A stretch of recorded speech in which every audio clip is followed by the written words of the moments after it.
points from the current 800 to 3,000. Question is, have you taken your vaccine jab yet? If you haven't, what is holding you back? Good morning once again. I'm Regina Manyera. We're going to be looking at those stories as well as what is happening in our political scene.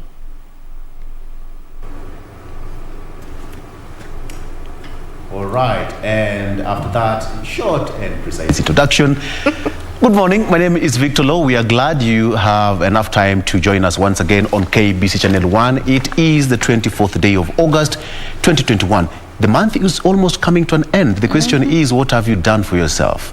I usually say, if you didn't get it right yesterday, you have another chance to make it right today. Welcome to the program. And a third welcome to Good Morning Kenya. Kama kawaida, we always appreciate that you choose to start your morning with us right here on KBC Channel 1. Nothing but the best lined up for you, so you definitely don't want to miss out on that. Later on, we're going to be having our family check. We'll be having our health conversation today, and it's all about tobacco, its use and production in Kenya, and just trying to see the health consequences that come along with that. So keep it here to find out about all that and so much more. I am Jane Wamboi. Well, and a beautiful morning to you. We always appreciate you for making time to join us every Monday through Thursday from 6:30 all the way to 10 a.m. This morning on the roads, our focus will simply be along Outer Ring Road, trying to check those areas that they had designated various footbridges to be installed. Are they complete, given the fact that Outer Ring Road, at least as we stand, still will be that road that records the highest number of death cases, and this came after that expansion that happened along that particular route. So that will be our focus this morning on the roads. Many thanks for making time. I'm Doreen Arange.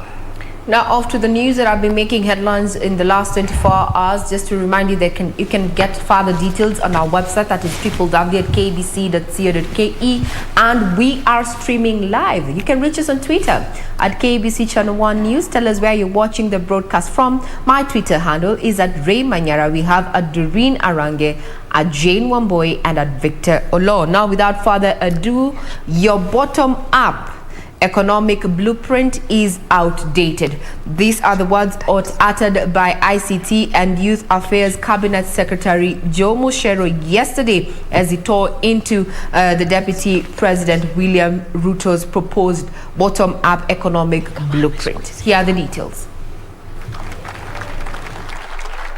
Saying he's a student of economics, the ICT and Youth Affairs Cabinet Secretary said the successful economic uplifting of the populace cannot be carried out with outdated solutions.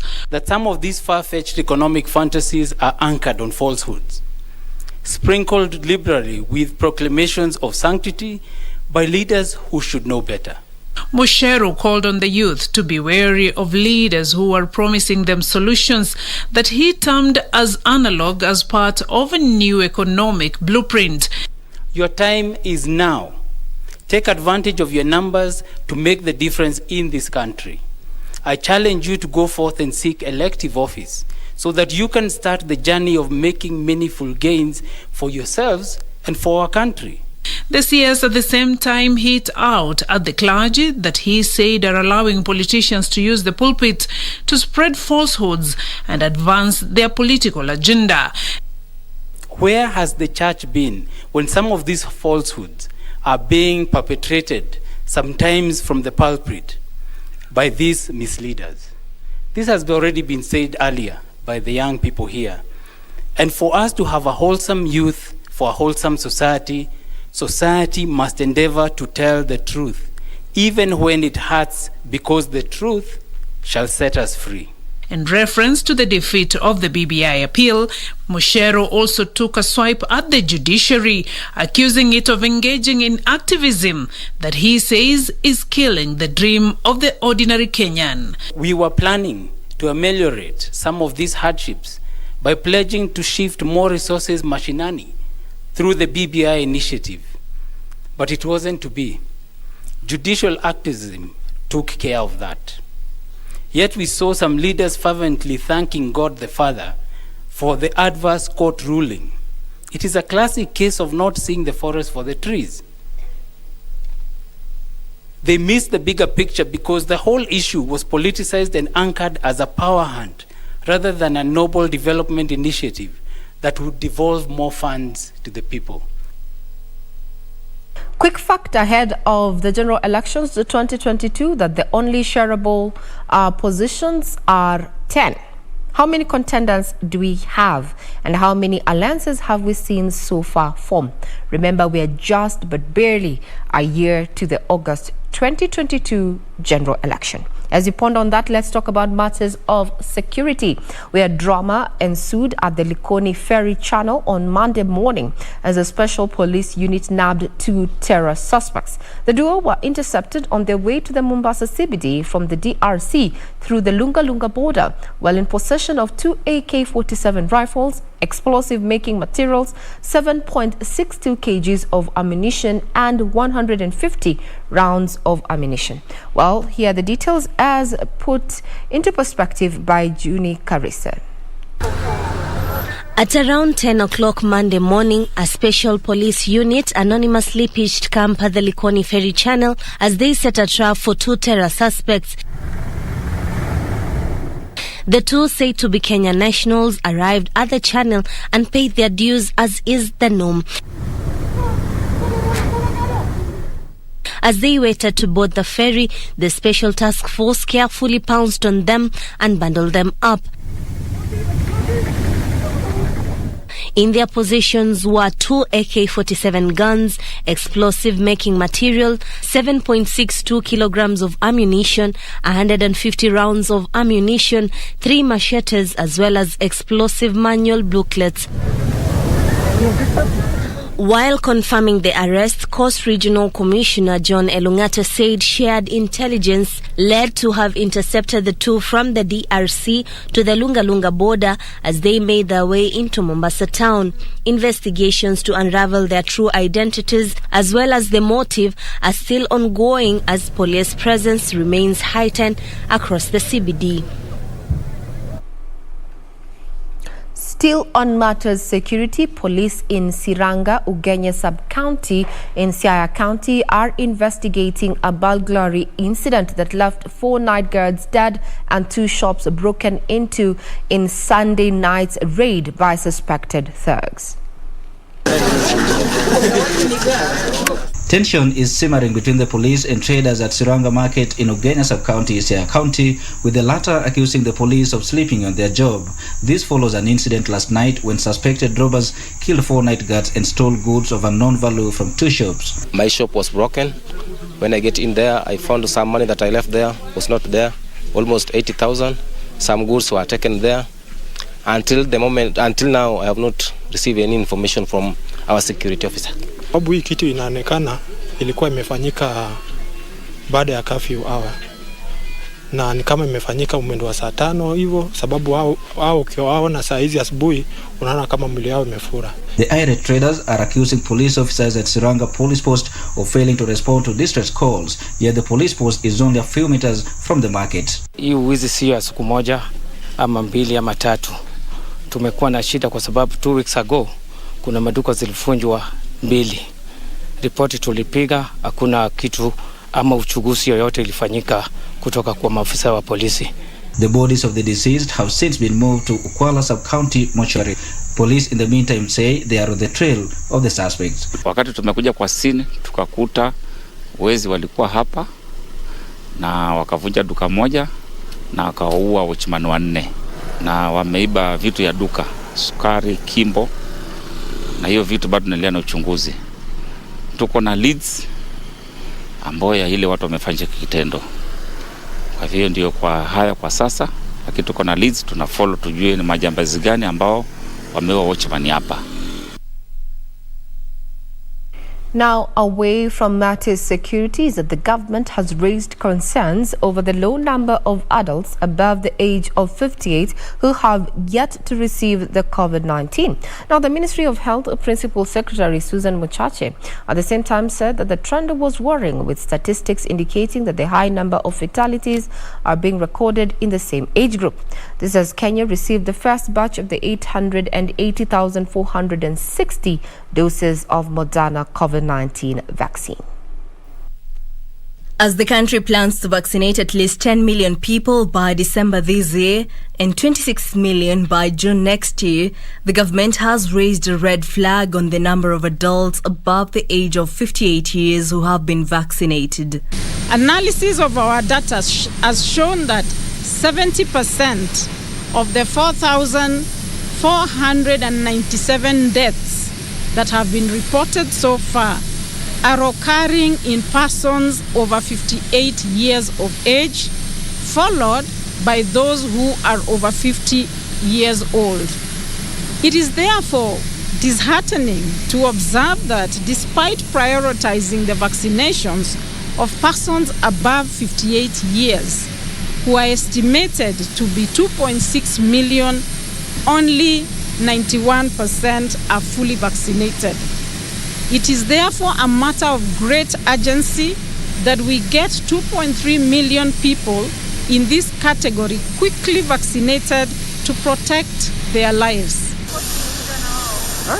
And Monday morning, Kenya received at least 880,000 doses of the Moderna COVID-19 vaccine, part of the 3.5 million doses to Kenya donated by the U.S. government through the COVAX facility. With this donation of 460 doses of Moderna from the United States government, Kenya will now have received a total of 3.6 million doses of COVID-19 vaccine. Principal Secretary Susan Muchacha saying the ministry targets to vaccinate at least 150,000 people a day from the current 40,000. 1.6 million Kenyans have received their first dose, and 780,000 Kenyans are now fully vaccinated. We continue to be encouraged by the increasing uptake of the vaccines in the country, because last week alone we attained a daily vaccination rate of 40,000 people per day. And on Friday, we hit a record of 70,000 vaccinations in a single day, placing us on course to achieving our target of administering 150,000 doses daily before the end of September. In Kiambu County, the government has kicked off a mass vaccination drive targeting over 50,000 residents in 2 days. In another 2 weeks, hiyo figa itarudi chini, na ndio tumeanza hii mpango ya mass vaccination. So far, tume vaccinate karibu 145,000 people katika Kiambu. To date, a total of 2,412,209 doses of vaccine have been administered across the country, including 1,631,022 first doses and 781,187 second doses. Now, going forward, outlets or rather vaccination points that are offering AstraZeneca will continue offering AstraZeneca, as well as those that are going to be offering Moderna. It's going to be Moderna. Government, they're coming out and said that we do not want, Wanjiko to mix up these vaccines. However, all of them have been approved by the WHO. So get your jab today and we cultivate herd immunity. Now, Deputy President William Ruto says time is ripe to liberate the country from politics of personality to politics based on issues. Speaking yesterday after meeting leaders from the Western Economic Bloc in Naivasha, the Deputy President vowed he will continue championing the bottom-up approach to the economy, saying the model is aimed at creating jobs. Deputy President William Ruto met leaders from Western Kenya in Naivasha, where he sustained calls for his bottom-up economic approach. I am persuaded that the country is ready for this new conversation. Every part of Kenya, every citizen in our republic wants to know how their ideas, how their suggestions can become part of the nation's way forward. Ruto said Kenyans are interested in issue-based and not personality-based politics. The DP further added that Western Kenya has glaring opportunities that need to be exploited, saying that the region, which boasts 10% of Kenya's population, only contributes to 6% of the GDP. Collective problem we have is the status of our economy. If the economy can create the jobs, if the economy can create the wealth, if the economy can create the opportunities, we will sort out all the issues that face all our young people. Meanwhile, a section of Mount Kenya region leaders want the monies that had been budgeted for BBI and referendum diverted to more pressing issues. Let us use that money to buy vaccines for the poor people, to buy medicine for the common mwananchi, to use that money to support young people who are currently unemployed.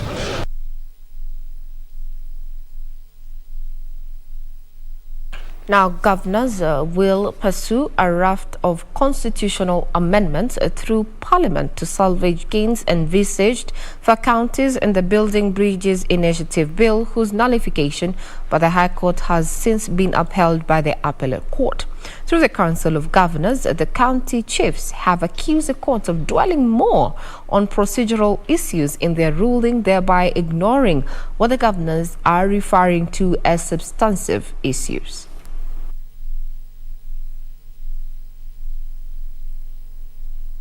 Reeling from the decision by a majority of a 7-judge bench that upheld a High Court decision that annulled the BBI process, the Council of Governors, a key cog in the BBI bill, now says the journey for the push to have increased county allocation is not yet over. Meru Governor Kiraitu Murungi, who chairs the Council's Legal Affairs Committee, throwing a swipe at the Court of Appeal, accusing it of ignoring substantive issues in the BBI bill. The Council of Governors supports the spirit of the BBI and the dream of ending divisive elections that result in electoral violence, ethnic antagonism and competition, and the fight against corruption. We, as a council, we also hope to see inclusivity among the people of Kenya, increased resources to the counties that will span growth to the rural economy where the largest of our population live.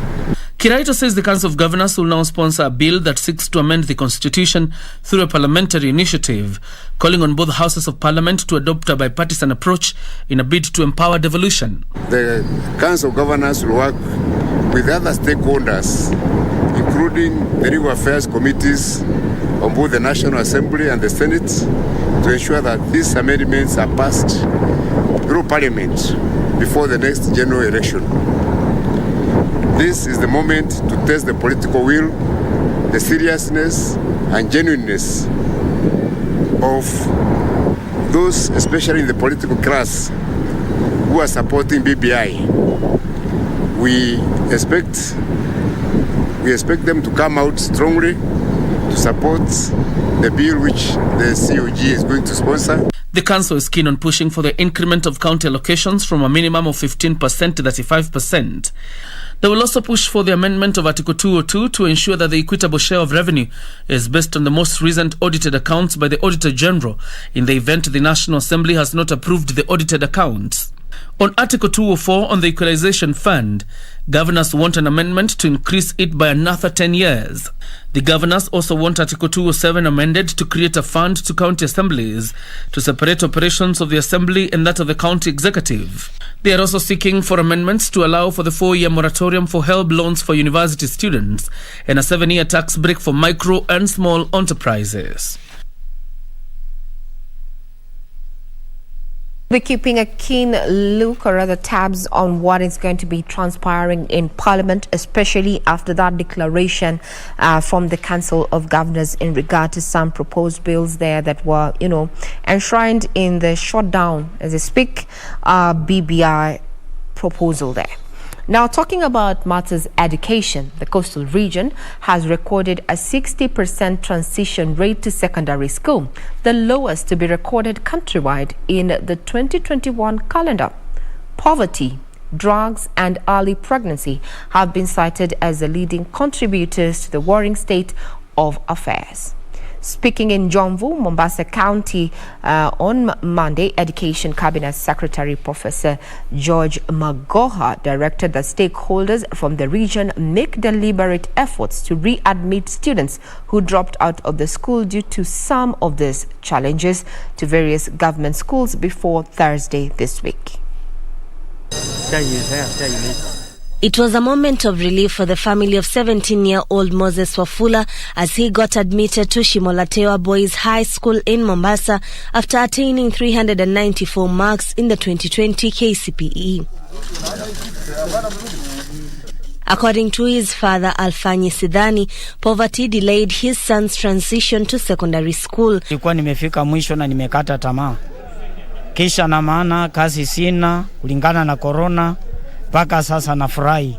His fate seemingly shared by 15-year-old Biosa Hassan, who got a scholarship to study at the Mamangina Girls High School. This after futile attempts by her mother Fatma Charo to get funds. Leo Magoa ameingia kwangu, akaona mazingira nilio naishi na akaiza kumchukua mtoto wangu na akamleta hii shule Mamangina. Ningependa kuwasihi wazazi wasiwafiche watoto nyumbani, wajitokeze hata kuja mashule, kwa sababu kama ninavyosema huyu ameletwa na waziri, lakini kuna yule ambaye baba alimleta mwenyewe na tukamsaidia. Tumepeleka watoto 1150 ambao ni wa kuriport form 1. Tulitoa pesa 7.6 million purposely ya kulipia watoto ambao wanaingia form 1 kwa mara ya kwanza juzi. The two are among the 40% of students who are yet to fully transit to secondary school across the coastal region. We have about 80% of the children are at school. There are areas that are doing very well, with about 90% or so. This region of the coast is doing very badly.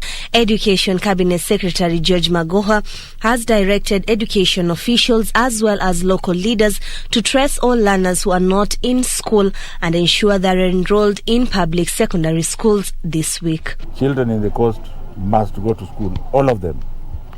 And we want to know if some that are not going, for example, if a child is pregnant, that pregnant child should be taken to school and given all the necessary assistance.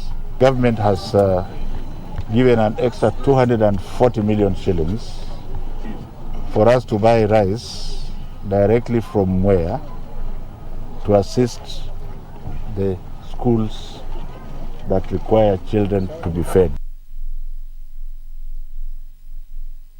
Of justice, where a 34-year-old man has been charged for raping a 25-year-old Nazarene University student, Ibrahim Mukulani Hamisi, who appeared before Chief Magistrate Francis Andai, was however freed on a bond of 500,000 shillings and a cash bail of 300,000 shillings.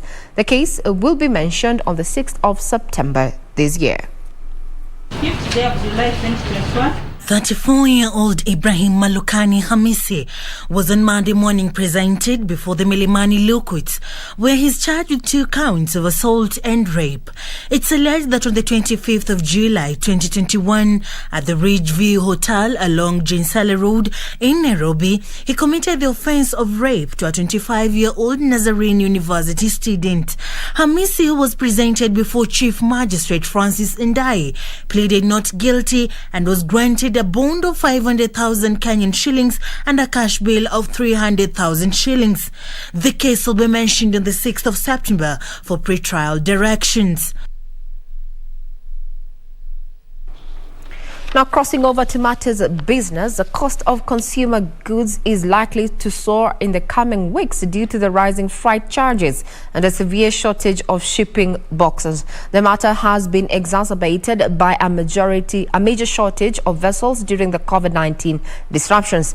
Data from the Shippers Council of Eastern Africa shows the cost of shipping a 40-foot container to Mombasa has gone up from 152,000 shillings to 390,000 shillings in the last 8 months. The world is grappling with a rare and unique challenge: lack of enough container boxes and vessels. This has been occasioned by a resurging global economy and effects of the COVID-19 supply disruption. China, which produces 8% of global containers and ship boxes, says it has increased production by more than 30% this year. But this has not assuaged the situation. As a result, freight costs are rising, which in turn leads to higher prices for consumer goods. The global shortage of vessels coupled with order cancellations are already hurting Kenya's imports and exports, according to data from Shippers Council of Eastern Africa. Kenya, which is a net importer, has seen the cost of a 40-feet container jumping from 152,000 shillings to almost 400,000 shillings in the last 8 months. Trade and Industrialization Cabinet Secretary Betty Maina says the shortage is hurting Kenya's import and exports, pushing up the cost of goods. We need to focus a lot more on building up our local domestic supply so that we are not as vulnerable to these logistical challenges. I'm glad that last year, in response to COVID, we have started to build up our local supply, and we would continue to work on that. But yes, the container shortage is problematic for everyone who does global trade. Shippers have also complained about delays in getting empty containers, with the shortage having a negative impact on their business. CS Minor says the government is engaging with shipping companies to help ameliorate the problem. She spoke during a review meeting of the just concluded Seoul Expo that took place in South Korea, where the two countries agreed to deepen their trade ties. Well, we'll be taking a short break, but when we return, we're still going to be focusing on those stories that are making headlines. Do not go away. This is Good Morning Kenya.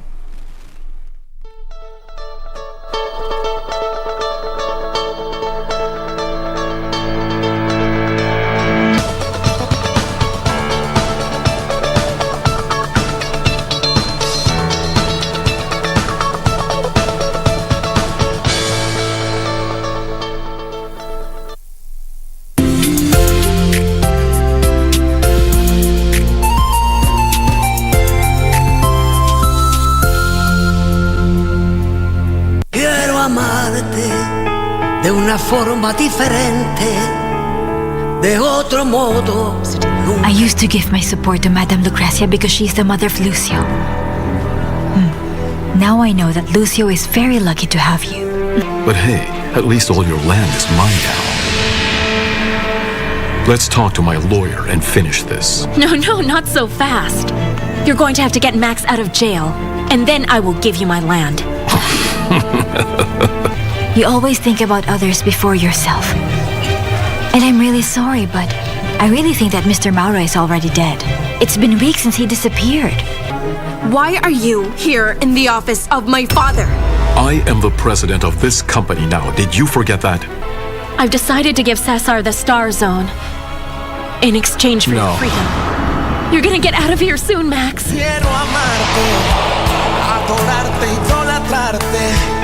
De una forma diferente, de otro modo, nunca igual al de otra gente, respetando tu...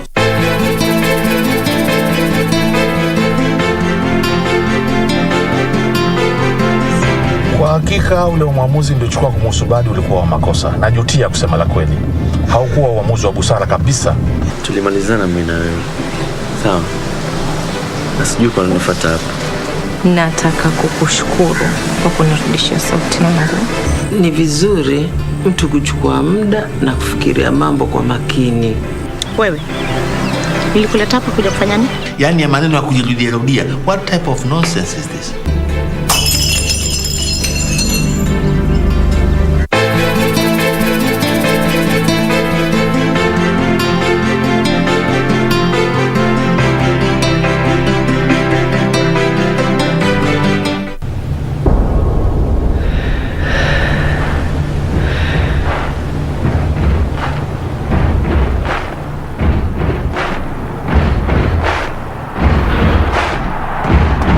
The excitement of the Olympic Games doesn't just stop there, as the biggest para-sports event, the 2020 Paralympic Games, gets underway from the 24th of August to the 5th of September in Tokyo, Japan. So, get ready to be inspired by these sportsmen and women with outstanding abilities, and look out for Team Kenya too in their quest for glory by watching all the highlights daily on KBC Channel 1, your true sports partner.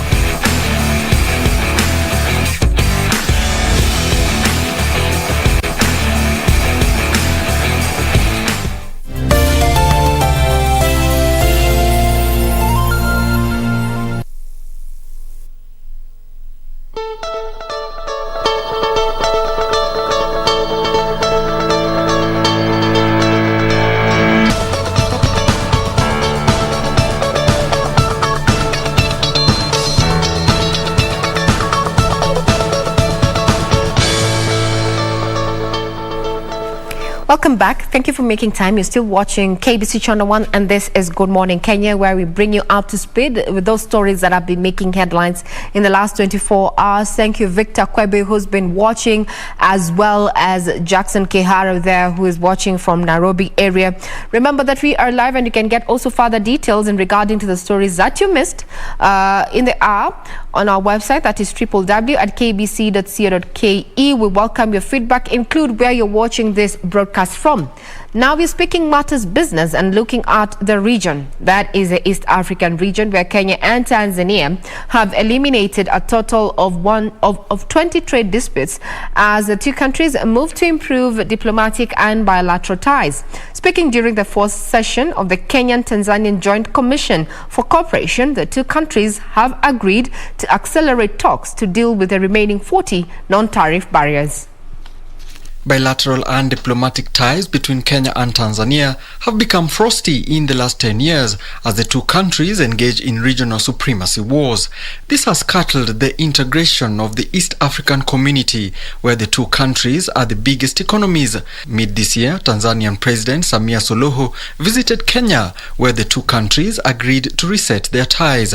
Kenyatta said Kenya and Tanzania agreed to rearrange their joint commission for cooperation to deal with issues affecting trade and labor-related challenges. We shall have a conversation around those issues and come to some agreement that we are all comfortable, that we are all happy, and that we can move ahead on those issues. The ministers of trade of our two countries met in July 2021 in Arusha, Tanzania, and they were able to resolve over 30 out of 60 non-tariff barriers. Today, the two countries have announced that out of the 60 issues that were highlighted as non-tariff barriers, 20 have already been addressed. Our government have also continued to build conducive business environment, which include establishment of trade policies and enacted laws and conducted substantial economic reforms. Those efforts have created confidence of the business community to engage and take advantage of the opportunities created within our two nations and the East African region at large. The two sides have agreed to meet regularly to strengthen relations by sorting out minor problems affecting the people as they do business and interact with each other. Now, the East African community started off so many years back. Currently, from the number moved from 3, now we have 6 members of the EAC. We're going to be having a special report on the East African community integration process, looking at matters transport as well as diplomacy, that is going to be airing this Thursday at the 9 p.m. bulletin. So do keep, or rather save that date. Now, the Lamu Port is fast becoming a transshipment hub for Zanzibar and the East Africa. Now, so far, the port has received 5 transshipment ships destined for these 2 markets. Treasury Cabinet Secretary Okur Yetani has said the government plans to dispatch teams to Ethiopia and South Sudan to market the facility. The port was operationalized in June this year after more than a decade of construction. Almost 3 months since the Lamu Port was opened for business, the facility has received 5 vessels with goods destined for Zanzibar and the Far East. The first vessel docked at the facility from Soviet Union, where it collected about 50 containers from Zanzibar headed to Far West. The government says business prospects look promising, with the 6th vessel expected to dock at Lamu in the next 2 weeks, as more shipping lines develop interest to use the port. Treasury Cabinet Secretary Kuria Tani says with proper marketing and visibility, Lamu Port will constitute to attract more customers, especially in the neighboring countries. That we are now set to go beyond what we've been engaging, and the next few weeks we'll be sending delegations to the original intended, to meet the original intended objective of penetrating southern Ethiopia and South Sudan. However, lack of proper infrastructure is hampering trade at the port, with the Kenya National Highways Authority undertaking the development of various roads in the area, being urged to fast-track the projects. The road from Lamu to Garsen to Malindi is complete. This now will give us an opportunity to evacuate cargo from Lamu to the rest of the country and beyond. Kenya Ports Authority says it continues to deploy state-of-the-art equipment to Lamu to boost business. KPA is set to acquire ship-to-shore gantry cranes in order to fully kit the 3 berths at Lamu Port. To hasten the clearance services, the port is connected to other government departments like the Kenya Revenue Authority and the Kenya Bureau of Standards. Kisumu County Government is pitching investment opportunities in the blue economy, tourism and agri-tech as the devolved unit prepares to hold a 3-day investment forum in October. Kisumu Governor Professor Anyang' Nyong'o says the county officials are holding a series of meetings with various stakeholders to drum up support for the investment forum that is anchored on the Kisumu Vision 2050 blueprint. Kisumu County has lined up an investment forum next month, seeking to woo local and foreign investors to start businesses in the devolved unit. Among the opportunities that Kisumu County is advocating is the blue economy sector, leveraging on Lake Victoria, which is the world's 2nd largest freshwater lake that directly supports food, nutrition and economic security to about 2 million people. We want to have under the docket of roads, public works and transport and housing and urban development, we want to have a promenade along Lake Victoria, because the lake is there but people can't access it. People can't come and relax and just enjoy the beauty of that lake. So that's one component of the blue economy. In terms of agriculture, livestock and fisheries, aquaculture is a big thing that we want to push. In terms of sports, we want to introduce water sports. This for me is why devolution was mooted in the first place. The ability to bring the best minds into a county like Kisumu and have structured planning for the development of this county. During the latest meeting with the private sector, Kisumu Governor Professor Anyang' Nyong'o pitched tourism and agri-tech opportunities. So today's meeting was that we met with the private sector from various walks of life. We did brief them about the Kisumu development up to today and what we are looking into the future and the needs for private sector investments. We went through the economic fundamentals in the county that investors need to know about and capital requirements that will make development possible.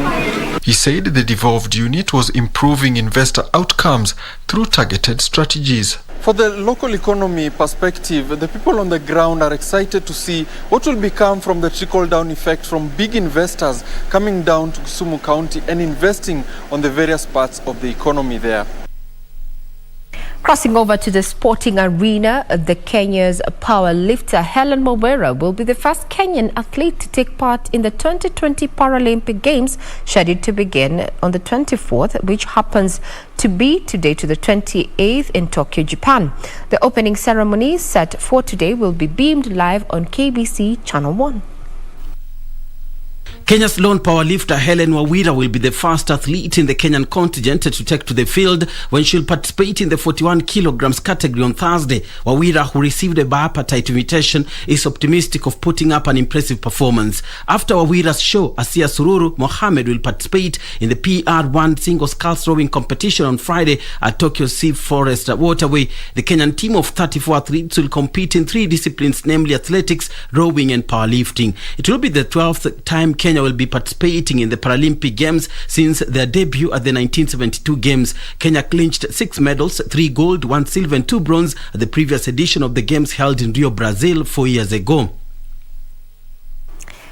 Now, all the best, Helen, there. And as we mentioned, we're going to be beaming the live broadcast of this particular opening ceremony of the Paralympics Games to be held in Tokyo, Japan, which happens to be today right here on KBC Channel 1. And we tell you, we are your true sports partner. The national men's basketball team, Kenya Morans, will begin its Afro-Basket Championship against Ivory Coast on Wednesday, when the Continental Championship begins in Kigali, Rwanda. Now, Kenya, returning to the championship for the first time in 28 years, will then take on Nigeria on Friday in its second match. Kenya will wind up its Group C matches on Sunday against Mali. Kenya warmed up for the finals by facing 5-time continental champions Senegal on Sunday in the friendly match, which they lost 67-74. Kenya, under the tutelage of Liz Mills, lost by half a basket, 59-50 to Uganda in its second friendly match played on Monday in Kigali, Rwanda. The championship has attracted a total of 16 teams, and it's set to be held between today and September 5th, and will see top 5 nations booking the tickets to the World Championship.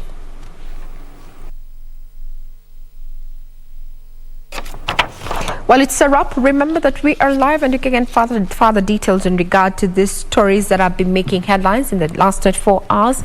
Our website is www.kbc.co.ke, and thank you every person who's been you are following us on our various social media platforms here. We are live on Twitter as well as on YouTube there under KBC Channel 1. So do keep it right here. We have so much in store for you in as far as news as well as topic of discussions, current affairs topic of discussions that are going to be coming up in not too long. But before we get to the nitty-gritty and get into discussing matters of great importance, let's find out how the roads are looking like this morning. Traffic Marshal, to you. All right, so let's just quickly look at that road that I told you earlier, and this is it. This is actually going to be your focus this morning.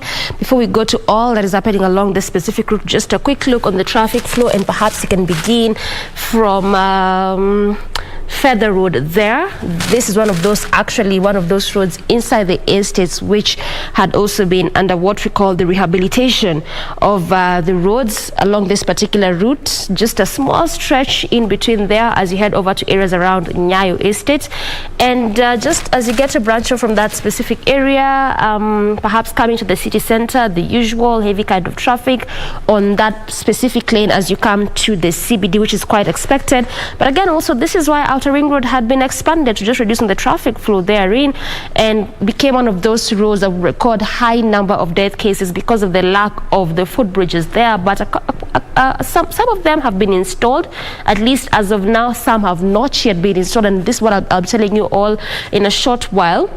Why some of them have not yet been installed, why perhaps it's taking that a bit of a long time for that installation process to be complete. But at least the last one, which was already installed and opened up to the public, is one around Juja Road there. But when it comes to the traffic flow, again, clearly nothing is changing. Heavy kind of traffic on that particular lane as you come to the city center. On the other section, still again, perhaps what you'd expect as you leave areas of Thika Road, Juja Road, Jogo Road there, still coming through Outer Ring as you enjoy into Mombasa Road, moving at a very, very swift pace. And clearly this is why there's that difference in color, which is a clear indicator of just basically what I'm saying there. Also, as you get to branch off to Feather Road as well, not so bad also on that particular stretch, much as there has been a lot of roadworks there in terms of rehabilitating that specific route, which is the Feather Road.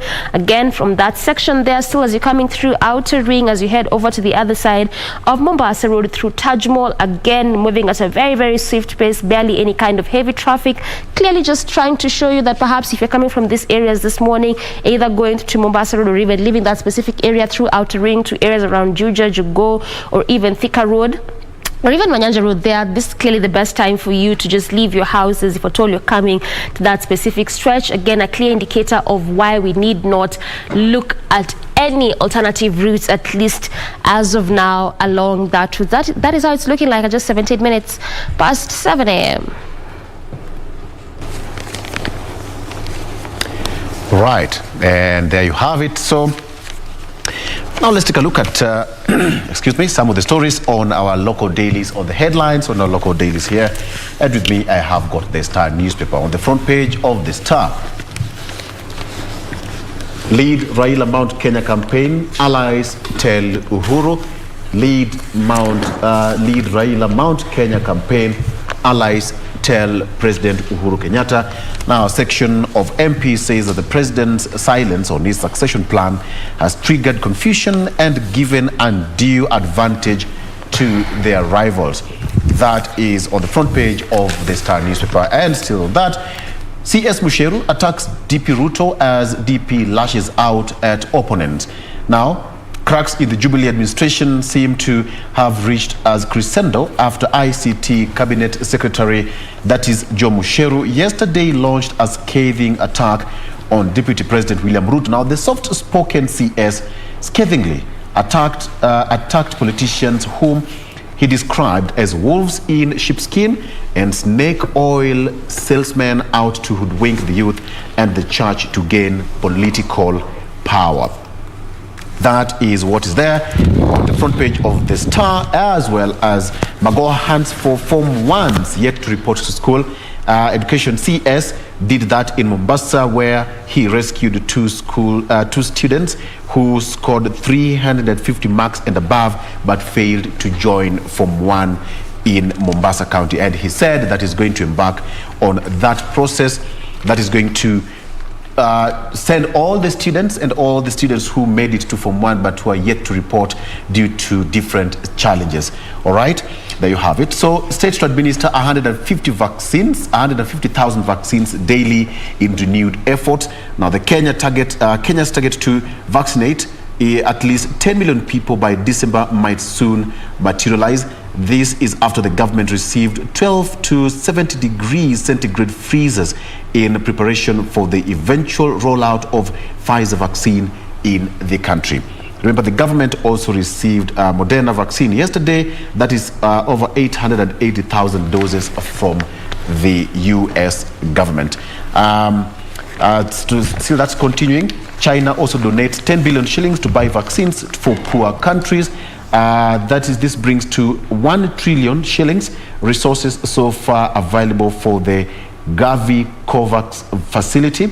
The facility has delivered at least 3 million vaccine doses to Kenya, with more expected this particular week. So that is as far as vaccination and politics is concerned. Jen. Let's now run through the front page of the Daily Nation very quickly before we get to give you some details. There we have it. Quite a number of stories have been featured here. And we start with the three stories here on the header. Number one, AG fights to keep the 450 billion SGR contract a secret. And this is after two petitioners did in letters that were dated the 16th of December 2019 and the 13th of May 2021 wrote to the AG and principal secretaries in the Ministry of Transport and the National Treasury requesting details of the agreement between the Kenyan government and the service providers or third parties involved in the operation of the SGR, which is estimated to have been about 450 billion Kenya shillings. But on the other hand, the AG argues that the petition is frivolous and an abuse of the court processes for not providing any proof of the existence of the request for this information. So should the AG have this way, we might not never get the details of the contract between the Kenyan government and the Chinese firm that was given that particular contract to put up the SGR. Then there is this particular story concerning the police officer who killed Lava in hospital bed, an incident that happened at around 11 a.m. this past Sunday at Njoro Sub-County Hospital, where the patient is said to have gone to the hospital having reported a fractured right leg and several soft tissue injuries, but the said lady Nyambura did not leave at that particular hospital. It is said that she died of the 13 bullet wounds that she was shot by the said lover. Coming to the main story here on the front page in regards to Raila's big blow. After months of speculation, ODM leader Raila Odinga finally declared that he will be in the race for State House come 2022. But in the same week, he made the announcement. The Court of Appeal, of course, upheld the High Court's decision terming BBI as unconstitutional, and now it is said that the former PM finds himself in a tight spot, and some of these issues are revolving around the executive, the euphoria, and of course the political debt that comes into play. And finally, paying your rent on time or else. There is a whole page here, that is page 11, that looks into the Landlord and Tenants Act. Some amendments have been proposed by MPs, and I will be particular to share with you the details of these particular proposals that are being put forth by our members of parliament. And then, of course, how police foiled Coast terror attack that involved 2 police stations, a busy shopping mall, and a church that were targets of this particular terror attack. We'll be giving you details in a bit. Doreen.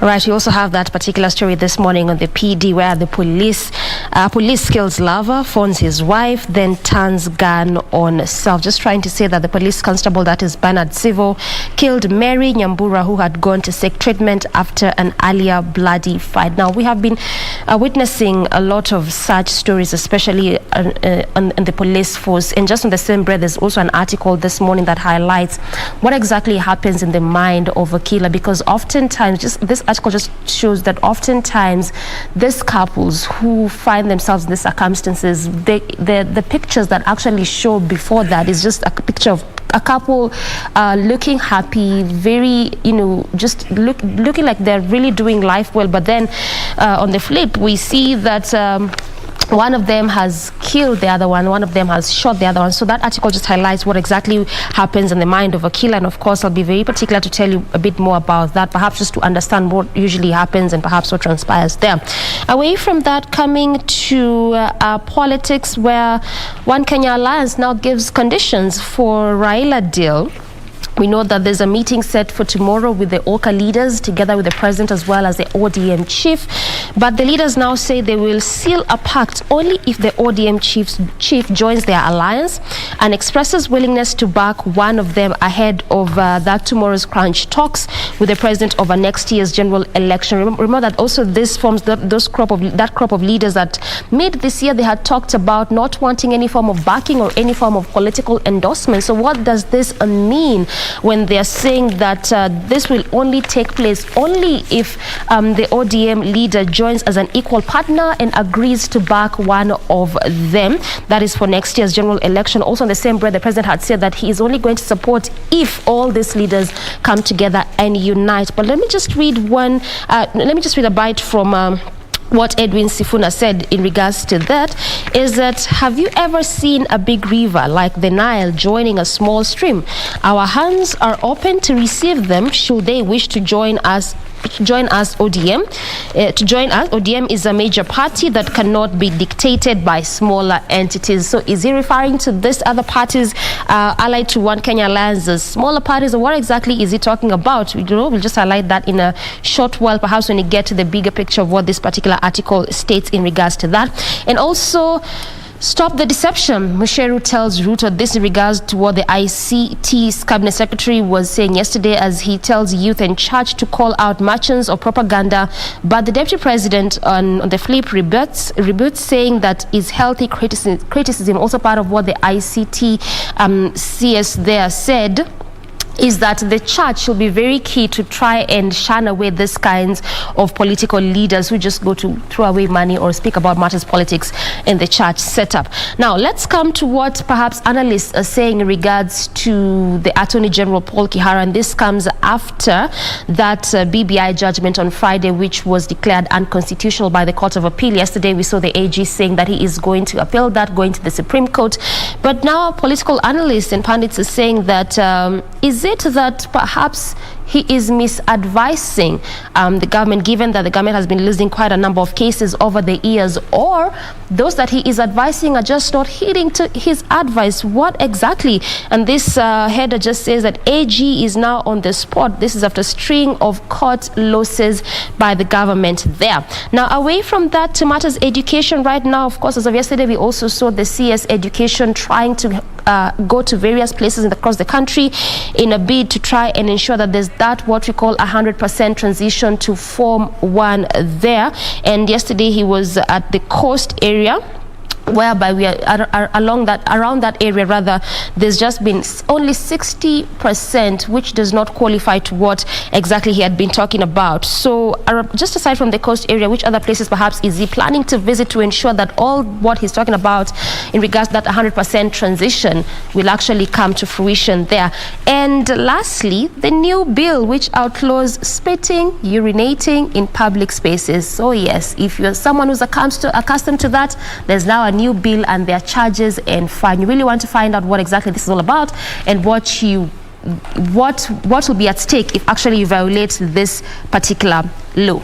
Ray. Now, talking about spitting, but Sasani spitting mistari and dedicated to the GMK crew, we have Wilson Kangatu, Meshak Mboro, Shitandi Simba, all watching from Nairobi area, who say that they never miss to watch in the headlines because we summarize for them what is contained in the newspapers and what is trending. We save them the time. Well, keep the date, save the date. Every morning, Monday through Thursday, we're here, not just give you the details, but also give you an opportunity to interact with us and also our guests who we bring in to discuss matters, current affairs. So do keep it right here. We'll be continue sampling what we have on our various newspapers. You've heard from my colleagues. I have a copy of the Standard with me. Same story, matters of Afghanistan, that is a big dilemma right now.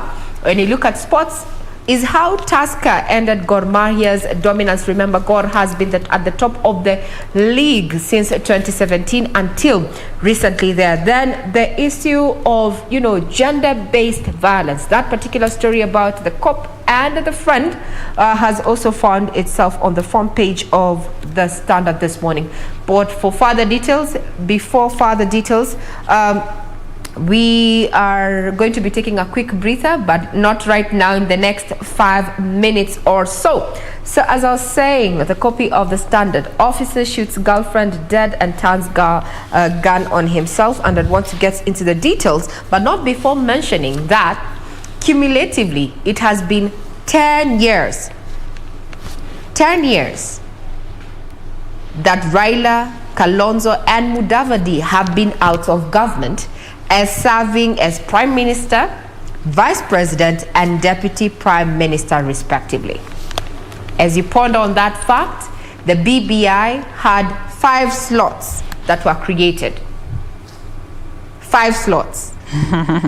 In the executive? Now, yes, in the BBI. So your guess is as good as mine as we are working towards the general election 2022 and that move by Parliament there to just pass a few bills, as what the governors have said is that they want this passed because it is of the good of the constituents they represent there. So today, tomorrow, President will host the One Kenya Alliance Chiefs and ODM Raila in a bid to craft a winning alliance. With the BBI dead, Uhuru's bids at forming a coalition is well cut out. That is what we have on the front page of the Standard this morning. As Shitanda Simba as well as Wilson Kangatu say, we summarize for them what is trending. So get on Twitter. Our Twitter handle is at KBC Channel 1 News. Tell us your feedback. What do you think about what is happening in our political scene? All right. So this, in terms of politics, in the next hour we'll be talking to, that is Gladys Sholei, who is the woman representative of us in Gishu County, and that is Godfrey Osotsi, ANC nominated member of parliament. We are still talking matters politics, and matters politics. Now, top Uhuru Raila allies reject MP's BBI revival. Now, some of the pro-BBI politicians have warned against a push by the parliamentary route to enact law change after the courts scuttled a referendum process. The Star has established that, however, the National Assembly's Constitutional Implementation Committee is to be the focal point for the renewed push to amend the law. So, National Assembly Deputy Majority Whip Mawaka Maore said that the focus must now be on 2022 general election. And Ruto now says that how you will hold him accountable on campaign pledges. The DP and Western leaders and professionals who support his movement agree on a 10-point development agenda. And Ruto said that to faithfully implement the hustlers' economic blueprint, his administration will set up delivery units from the top cascaded to the grassroots level. Now, let's talk about Matters Parties Fund. And ODM hands out 117.2 million shillings to ANC and Wiper. Now, Mudavadi Party says money yet to be wired, but Kalonzo's can neither confirm nor deny. So this is it. The Orange Party has, however, withheld 36 million shillings share for Ford Kenya, which is embroiled in vicious power wars. The money was part of the political parties fund that the party last month agreed to share with its former affiliates. So that is as far as that is confirmed. Well, ANC says that the money has not been wired, but Kalonzo's Wiper can neither confirm nor deny. That is what is politics here on the Star newspaper. But remember, we have got our guest who we are going to delve deeper into this and other political stories in the next hour. Now, before we get to take a very quick breath, I just want to tie in this particular piece here concerning Raila's fresh headache in 2022 presidential bid after BBI fails, and of course, focusing heavily on the executive positions that were sort of promised to, in the event that the BBI proposal was to sail through. Some of these positions were promised to those who would rally behind Raila Odinga, but given that now, if he does become the president, he will only have the one position of a vice president promised. What does this mean for him moving forward, looking at the Oka principles on one side and of course the Mount Kenya leaders on the other side, who some have expressed hesitancy to support his candidacy for 2022. And on the other hand, we have governors who are now vowing to push for progressive BBI changes, tying to the story that we also had yesterday on the papers concerning MPs who are looking to push 52 clauses from the BBI proposal that will need to sail through without much problems here and there. But we take a very quick breath. I will be back to continue with this particular segment as we let you know what is in the papers today. Stay with us.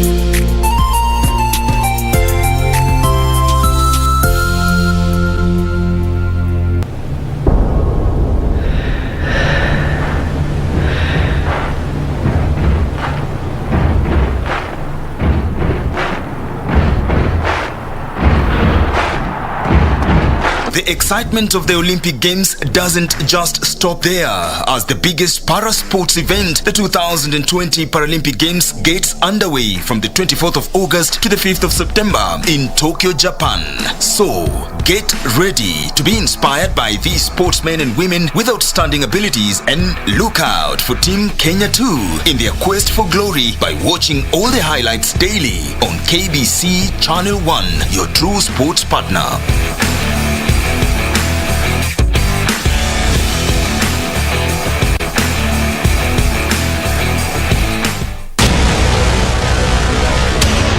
Get the VIP access to the best shows on KBC Channel 1. We have something different, something special to spice you up. Get ready for new, exciting and captivating dramas. Movies. I love the smell. Comedy. I went to the Popos. Huh? Drama. Will he assault the Queen in my house, in my presence?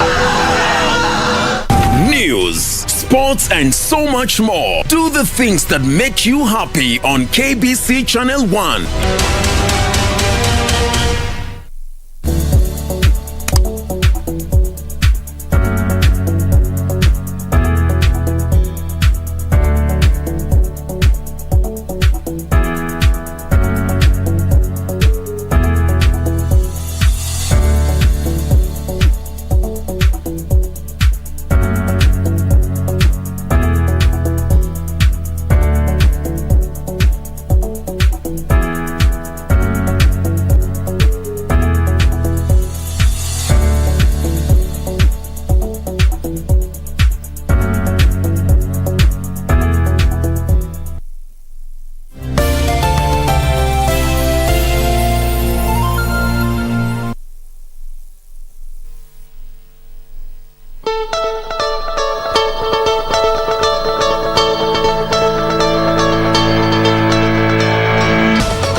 So let's look at that stretch this morning. What is our focus? I had mentioned that our focus this morning is actually going to be what is happening along Outer Ring Road, and this is simply because Outer Ring Road, at least as it still stands, is that road that records the highest number of death cases here in Nairobi, and this came after the road was expanded to what it is right now, at least to make it easy for those that come from that specific area, one of those busy places, busy areas, and that is why that road was expanded to reduce on the traffic flow.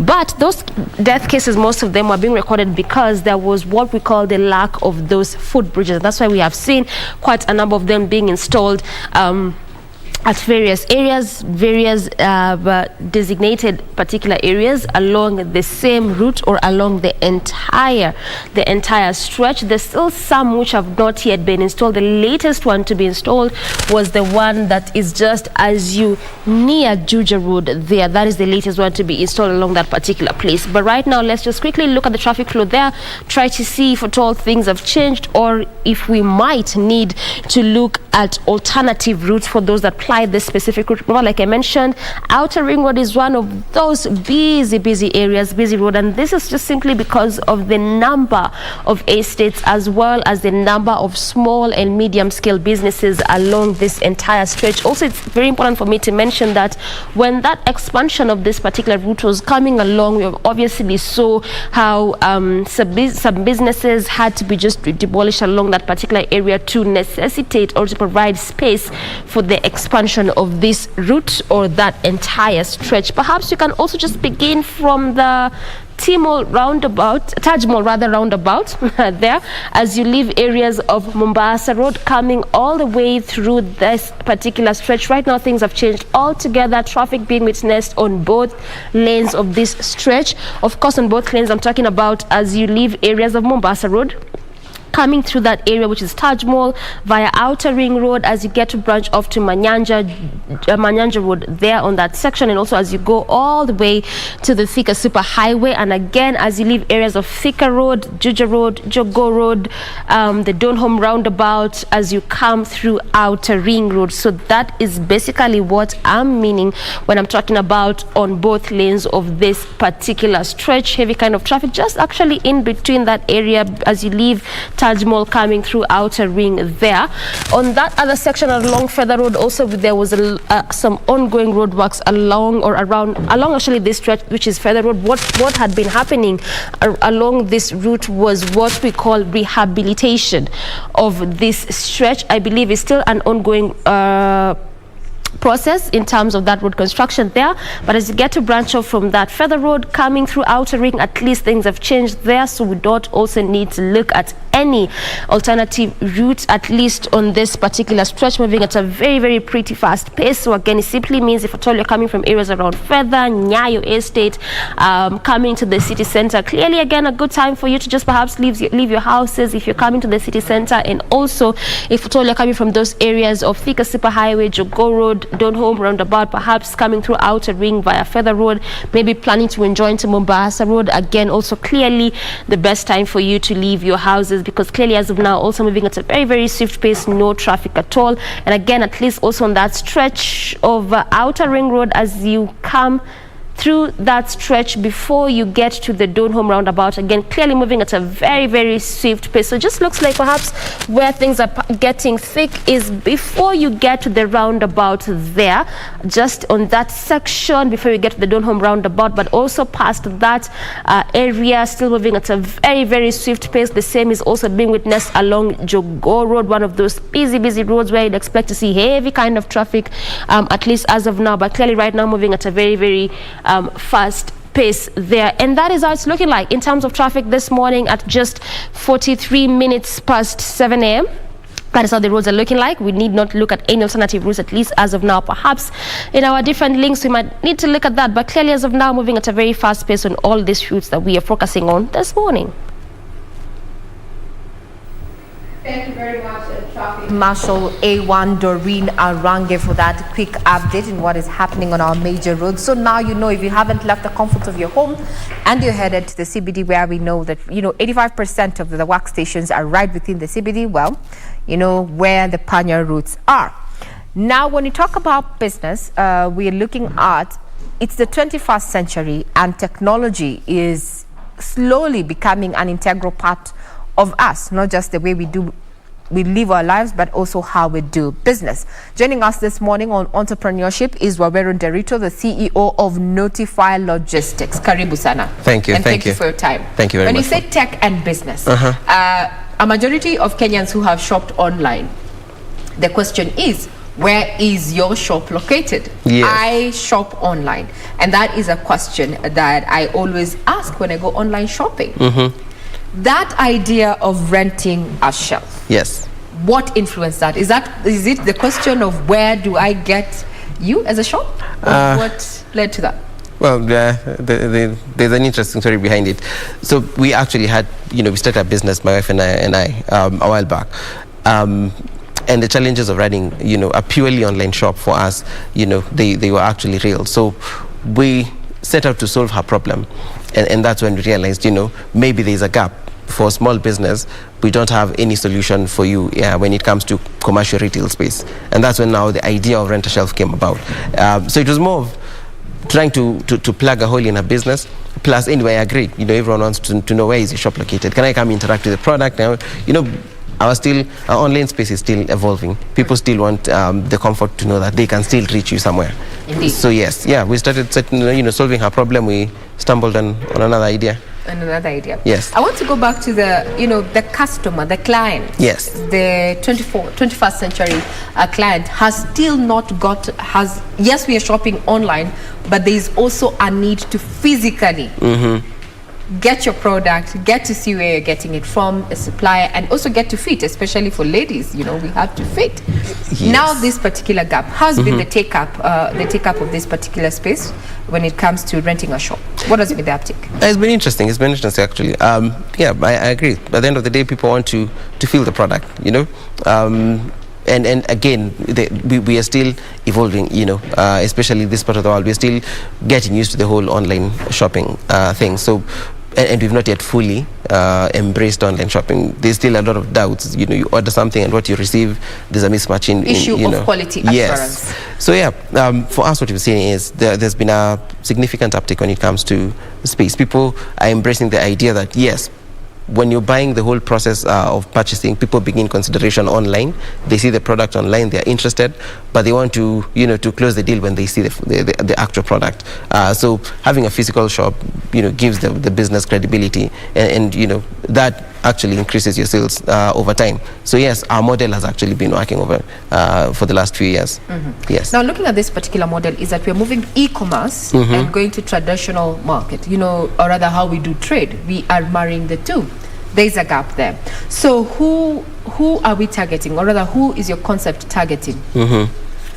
So for us, we deal mainly with small businesses, the people who cannot afford their own space in town. I can tell you for a fact, 90% of our clients would not have a physical location were it not for us to actually fix that particular gap. And it's the same thing when you think about Uber. And you know, Uber fixed a gap. When I was growing up, taxi business was very expensive. Like hiring a taxi used to be expensive.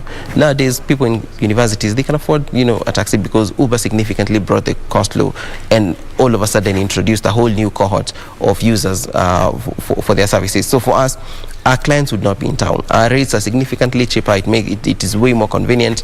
We've taken care of the overheads. You don't need to worry about a shop attendant, licenses, and whatnot.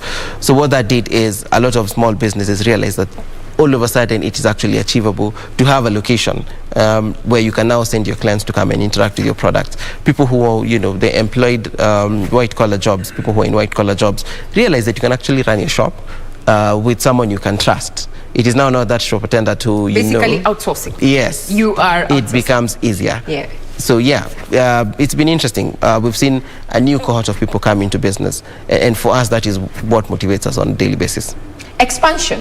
What are your future expansions? Because when you're talking about CBD right now. Have you expanded? What are your future plans in as far as expansion is concerned? The idea is to ramp up our e-commerce capacities. Currently, we are in 4 towns in Nairobi.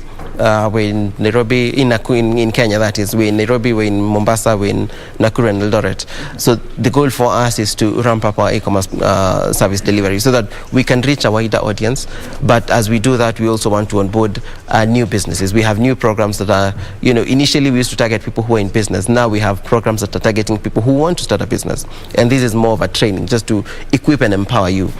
The gap we feel as a company is we are here to support job creation specifically through entrepreneurship. Yes. And so to enable, you know, that to happen, we need to empower the people who want to start businesses. Because a lot of people, you know, want to start a business, but they shelve the idea because for one reason or the other, maybe you didn't have the time, you didn't have places to source products.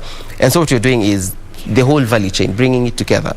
People who can help you source products from any corner in the world, people who can ship products, people who will help you to market.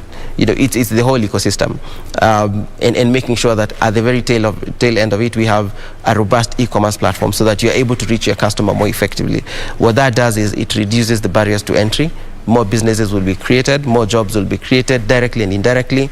And I think over time, that will spur the economy. In layman terms, since we're talking about e-commerce, we can say now you're the web host. You are the host. Yes, right? yes. But now we're talking about business, so you're the intermediary that yes. you're offering all the services, you know, from the front desk to the back office and such when it comes to the value process. But now the question when it comes to e-commerce and online shopping, one of the issue is quality assurance.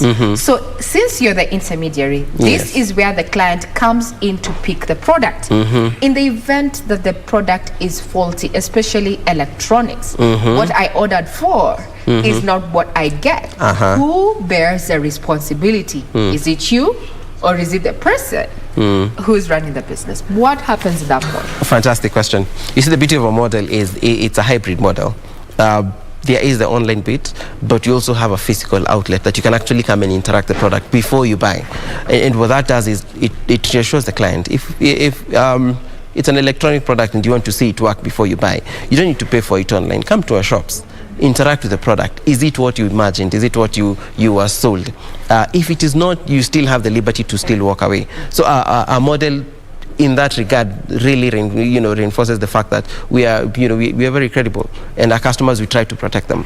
And unlike other platforms, we have an actual physical outlet where you can come and see the product before you buy it. So what that does is we give the consumer a bit of confidence. And in the event that we deliver a product that is faulty, please return it to us. We will return it to the vendor. They will bear the cost. So you vet your vendors and you have an agreement in terms of quality assurance? Oh, definitely. Definitely. We have, we have, there are certain things that you have to adhere to. One is things like KEBS, for example, that if it's a locally manufactured product, it needs to be certified by KEBS. But all these things we do take our vendors through. So if you are a supplier, we'll actually walk you through all the things that the hoops that you need to jump before your products go to our shelves. And the thing is, if something happens, a customer complains and comes back, at least we want to assure them that yes, you have a place where you can actually walk in and complain. And I think that's the beauty of having a hybrid model. Because if it was purely online, all you would have is a number to call and an email to address to send an email complaint to. But we have a place where you can physically walk into and complain. Now, Waweru, well, the finance bill, when it came into effect, there's the introduction of the digital service tax. What is your take on that, and how has it impacted your business? Well, that is very interesting. So first and foremost, as a business person, I think the tax regime, I think over time it's something that we would like to be reviewed, because what it does, it increases the cost of doing business. Currently, what we're saying is, especially for businesses who, as we push more services online, the digital services tax makes things all the more expensive. Now you need to pay for, there's a tax element when you're doing everything from your hosting service provider, when you're dealing with, things like even digital advertising. Now there's the component where now you need to add a bit of tax.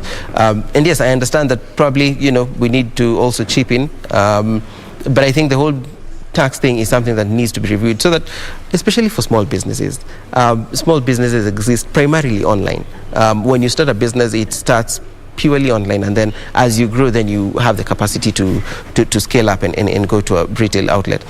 So the tax regime needs not to punish the person who is starting a business. We need to support them. We need to give them tax breaks. We need to allow them to scale up without with minimum, especially minimum, tax implications, so they're able to bootstrap and grow.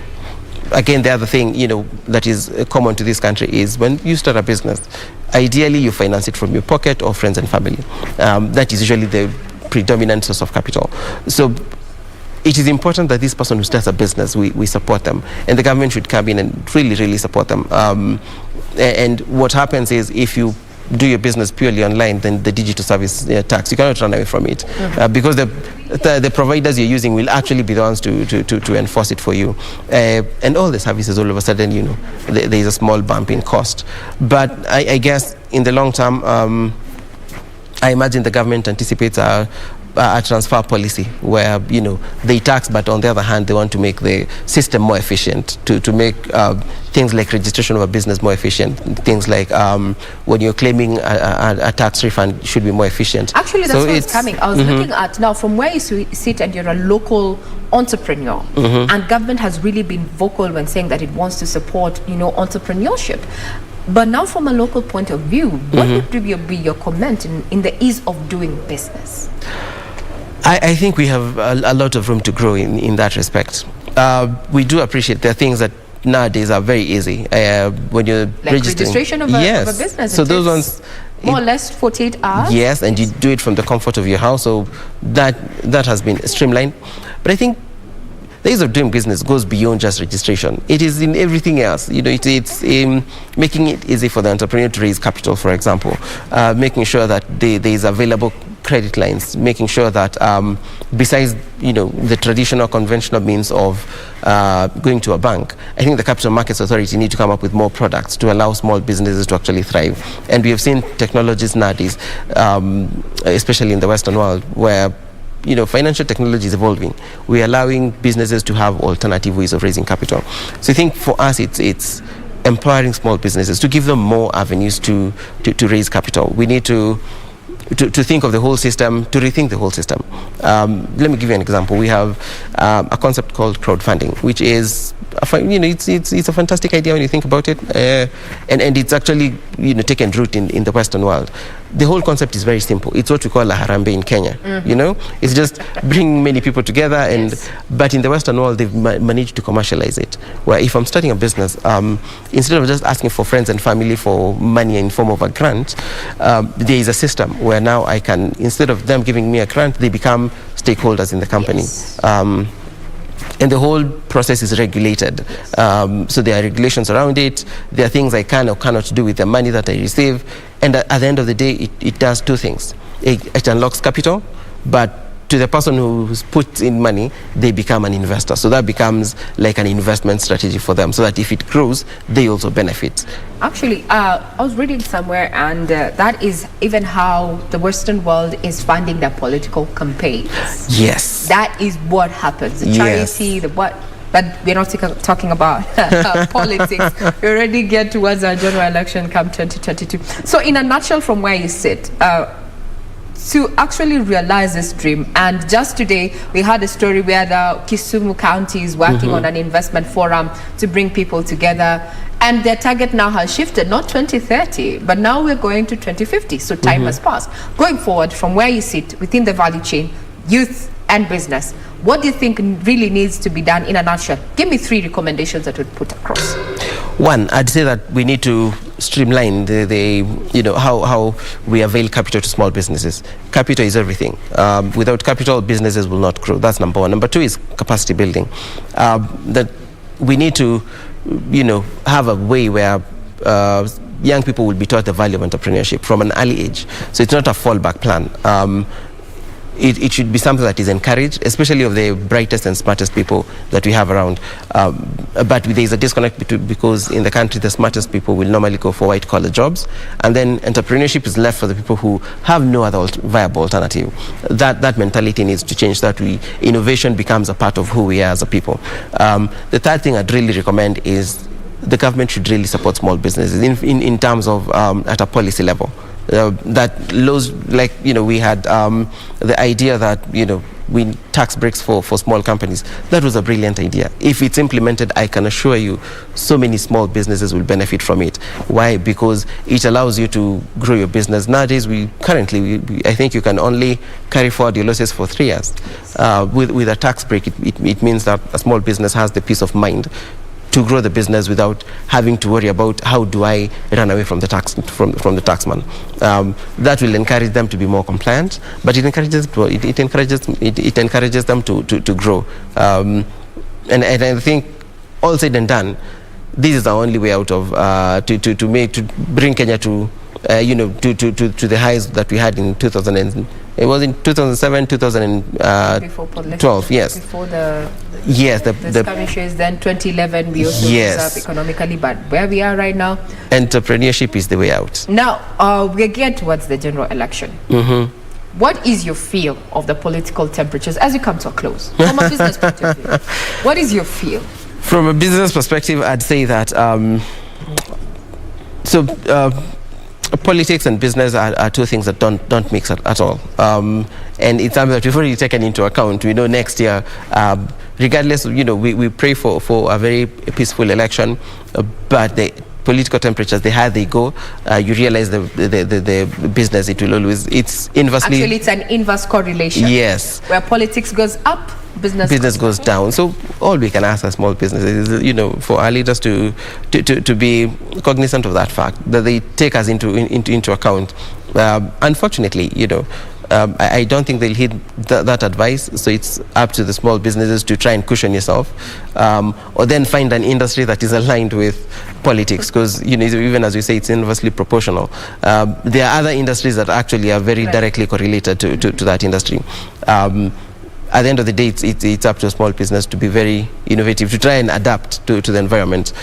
But yeah, I'd say the political temperatures, the higher they go, the more we suffer. We get less direct foreign direct investments, and that trickles down eventually to the small business in the mashinani. So basically, tunakaa rada. By the way, wajipange ama wapangwe. Kabisa. That is true. Someone actually said that, and I know we're laughing right now, but it actually changes scope. It changes scope. It changes so much how we interact. I'm sure even we'll be having, but in the next 6-7 months, we'll hear the governments or other banks giving a certain directive towards lending. Yes. So that usually happens every cycle of every 5 years. I think something needs to change. So take home this morning is that innovation has to be part of our lives, and we need to think outside the box, and that entrepreneurship should not just be left to those people who are seemingly not smart enough to acquire a white collar job. Other economies have done that. Look at Singapore, look at what Taiwan is doing, and even China itself. Think about a niche, or rather a gap, and run with it. We have been speaking to the CEO of Notify Logistics, Waweron Derito. If you've not interacted with that particular company, just think about when you order something online and that person tells you, we have a shelf somewhere you can get your product. That is exactly what Notify Logistics is about. Tech and business on matters of entrepreneurship this morning. I'm Regina Manyara. I wish you a pleasant viewing ahead.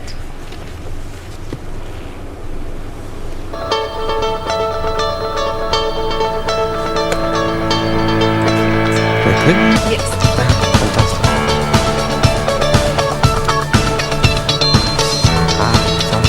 Thank you very much. Thank you very much. You seem to be very knowledgeable. Yeah? You seem to be very knowledgeable in matters of biashara. Oh, wow.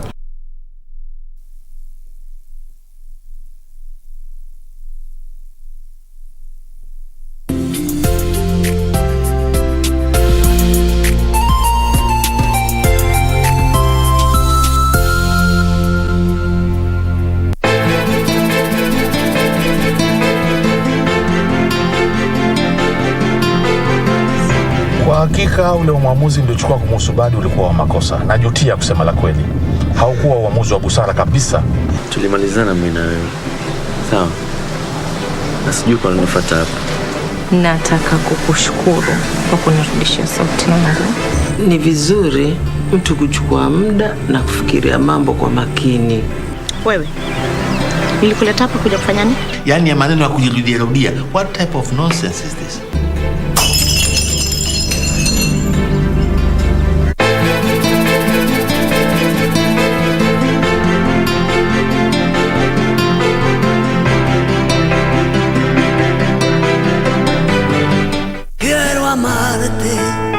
De una forma diferente, de otro modo. I used to give my support to Madame Lucrecia because she's the mother of Lucio. Now I know that Lucio is very lucky to have you. But hey, at least all your land is mine now. Let's talk to my lawyer and finish this. No, not so fast. You're going to have to get Max out of jail, and then I will give you my land. You always think about others before yourself. And I'm really sorry, but I really think that Mr. Mauro is already dead. It's been weeks since he disappeared.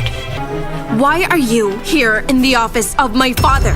I am the president of this company now. Did you forget that? I've decided to give Cesar the Star Zone in exchange for your freedom. You're gonna get out of here soon, Max.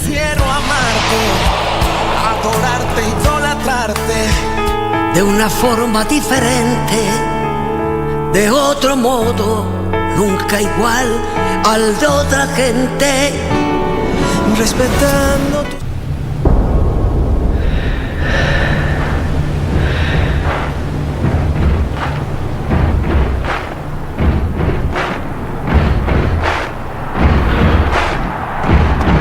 The excitement of the Olympic Games doesn't just stop there, as the biggest para-sports event, the 2020 Paralympic Games, gets underway from the 24th of August to the 5th of September in Tokyo, Japan. So, get ready to be inspired by these sportsmen and women with outstanding abilities, and look out for Team Kenya too in their quest for glory by watching all the highlights daily on KBC Channel 1, your true sports partner.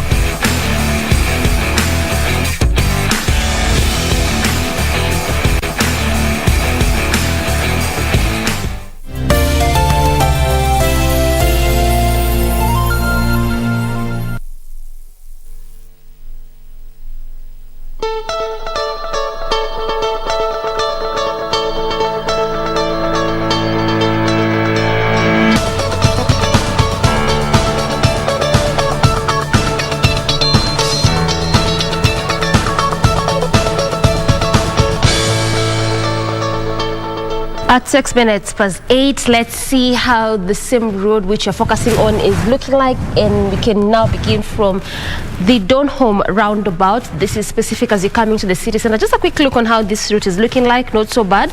Again, looks like actually what was being done along Outer Ring Road in terms of expansion is really serving its purpose well, because this was the major reason as to why this road was being expanded, to just reduce on the traffic flow there. And clearly you can also see one of those footbridges there that also was already installed, one around Mtindwa area, what we call the Mtindwa footbridge. Again, also at least along that area, or just around that particular area, no traffic at all. Again, that is also one of the major reasons for the purpose of that footbridge, just reduce on the traffic flow and also reduce on the number of accidents along this route. Clearly moving at a very swift pace past the Donholm roundabout as you come all the way through Outer Ring Road, as you head over to Jogoo Road as well, and also as you head over to, this is Juja Road as well, moving at a very, very, very swift pace. And the beauty is that this is actually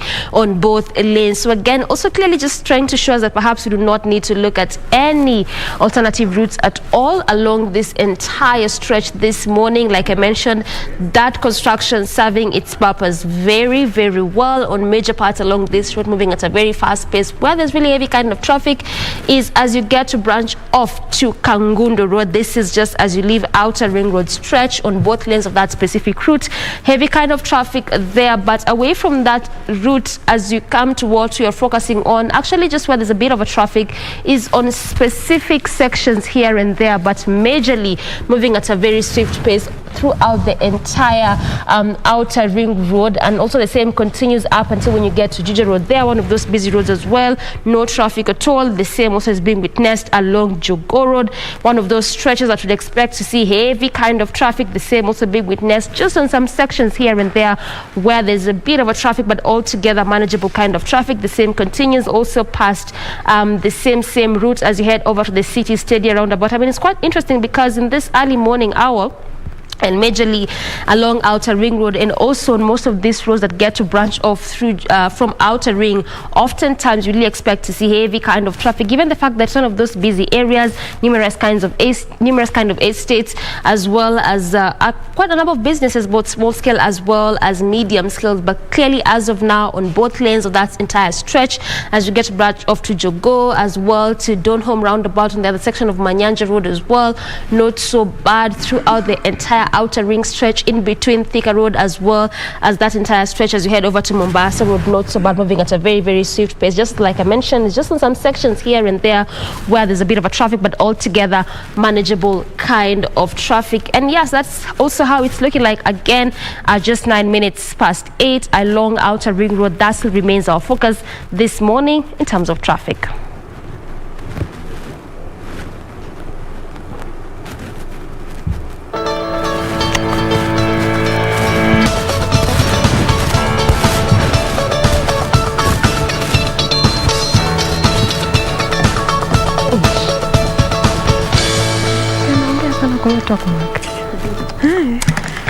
All right, so let's flip pages and then let's talk about politics. Today being Tuesday, it's people and politics. And with me in studio is Honorable Godfrey Osotsi ANC nominated member of parliament. We are still waiting for Uasin Gishu woman representative, that is Gladys Sholei. If she happens to be here, the show will still continue. If she doesn't, the show will continue as well. Mheshimiwa, welcome to the program. Thank you very much. The first question is, it's now over for BBI. And I remember the last time you were here, you said you were confident that it was going to sail through. What has happened? Well, it is quite unfortunate that the push to have reforms in form of constitutional amendments has halted following the decision of the Court of Appeal. As you are aware, that the High Court made a decision on the same matter, and the proponent of BBI proceeded to the Court of Appeal, and the Court of Appeal has made a decision. We have accepted, although we have different opinion on how the judgment should have gone. But I think that is now under the bridge. We have decided to move on as people who supported BBI. BBI was not about an individual or a group of people. It was about Kenyans.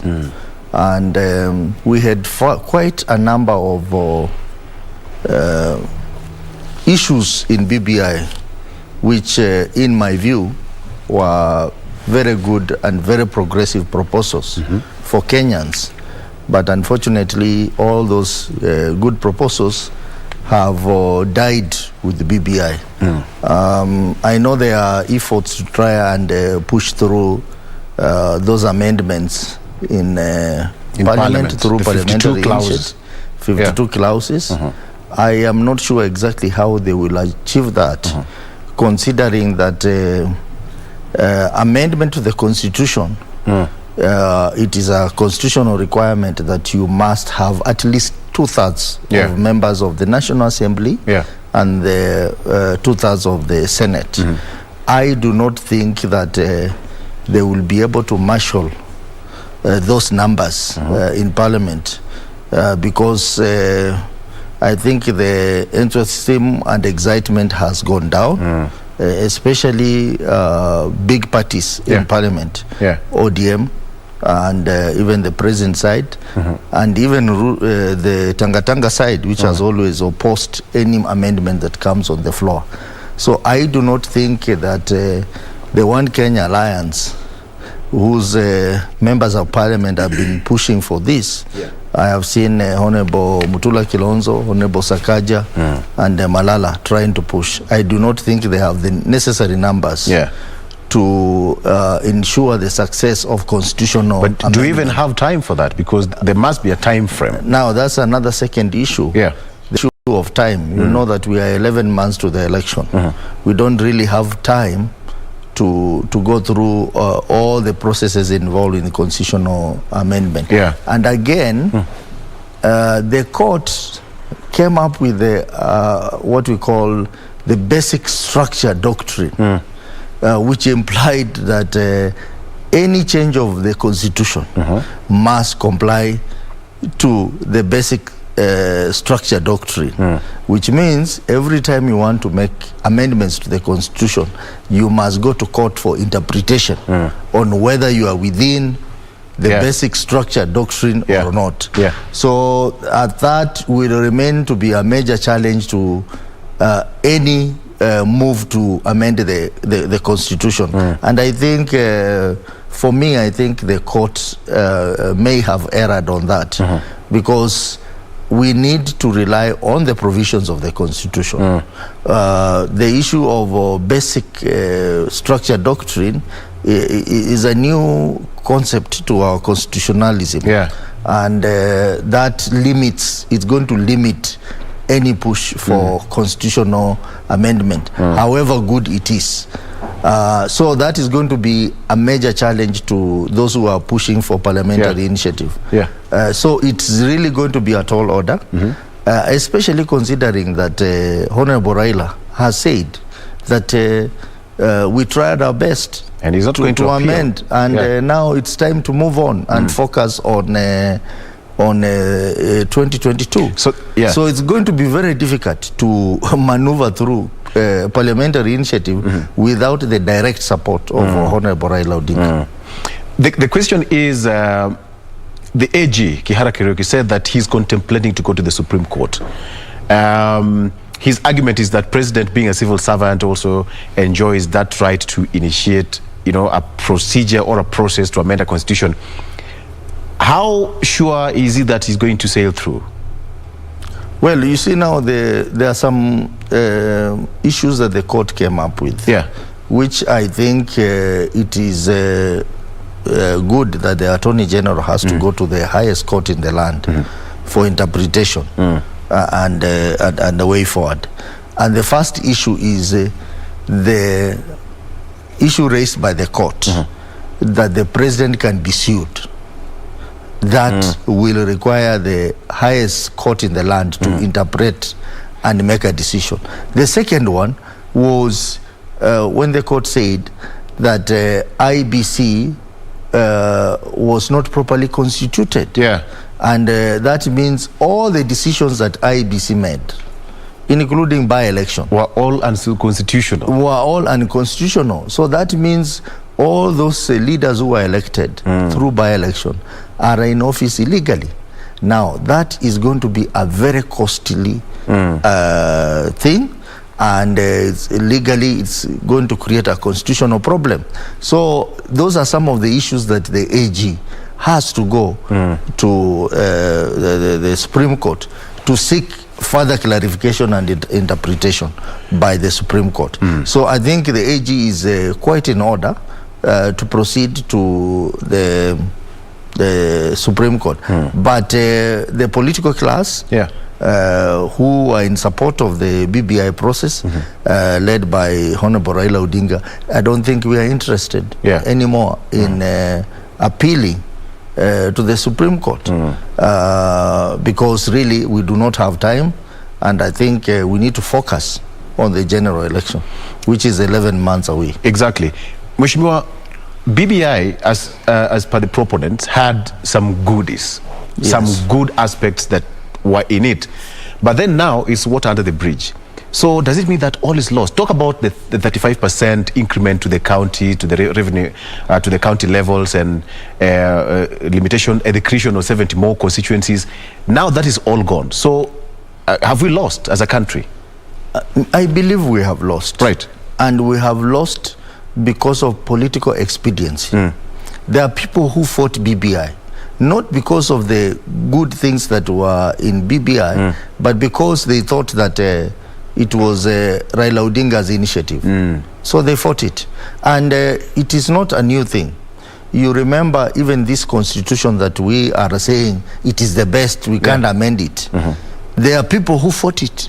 Yeah, way back in 2010. Honorable William Ruto, who is now behaving holier than thou, led the battalion that tried to shoot down that process. But now he became the beneficiary of what he was fighting. Then we had another initiative again pursued by Honorable Raila, the Okoa Kenya initiative. Again, with the very good ideas it had, it crashed. And then now this BBI process. So there is one constant you see in Raila Odinga.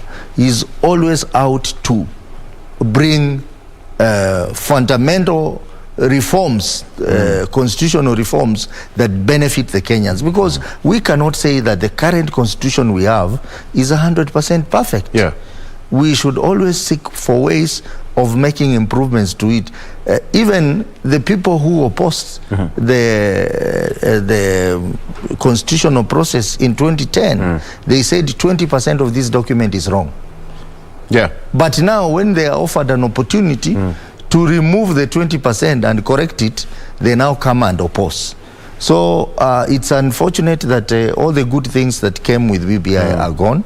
The issue of allocation, increase in allocation of shareable revenue from 15% to 35% is gone. It's gone. And that meant empowering the counties. But is there hope now? As I said earlier, there is another route of parliamentary initiative. But then there are roadblocks to it. You have heard the court saying basic structure doctrine must be adhered to. So if you don't adhere to that, again, we have court cases coming up. So we have a lot of obstacles on the way to constitutional amendments. And then again, the issue of amassing the numbers with all these challenges that we have had with BBI, and I don't think we still have any more emphasis in this process, because even Raila Odinga, who has always been the champion of constitutional reform, has said he's going to move on. And who takes over? I wish if William Ruto was serious about bottom-up approach, now this is his opportunity. Because bottom-up approach cannot work without increased money at the counties. So we want to see him taking up this initiative and saying, now I'm going to drive this. But you see now sitting in there and waiting for Raila Odinga to make a move, and then you come and criticize. I think that's not the leadership we want in this country. We have good things like Youth Commission. They are all gone. We have good things like 7-year tax break. Exactly. For the youth. It is all gone. Even the idea of boundary review, it is going to be a constitutional problem very soon. Because, you know, we have 26 constituencies that were declared protected constituencies because they did not meet the population threshold. So they said these constituencies will again be reviewed in the next boundary review. Now, the next boundary review is going to happen in 2024. That will be in the middle of the next parliamentary term, because the elections are being held in 2022. So it happening in the middle of the next parliamentary term, it means that some of the elected MPs will have in those constituencies will have to be declared null and void. Now, that's a constitutional crisis. So how BBI was seeking to heal that was it declared, it ring-fenced the 290 constituencies and then added 70 more constituencies, so that to achieve that mantra of one man, one vote, one shilling. Now all that is gone. The repercussions are still coming, and they are going to be hard. For example, Central Kenya is going to lose quite a number of constituencies. Mathioya is going, Odaya is going, Kieni is going, Mukurueni is going. So many constituencies. Mbere, I don't know, Mbere North is going. So quite a number of constituencies. Kangema is going. Now, if you go to Coast, again, a number of constituencies are going. In fact, a county like Taita Taveta is going to lose like 3 constituencies. So it means the political leaders have a lot to lose in the whole of this process, more than even the common mwananchi. Yes, people are saying that Raila Odinga has lost.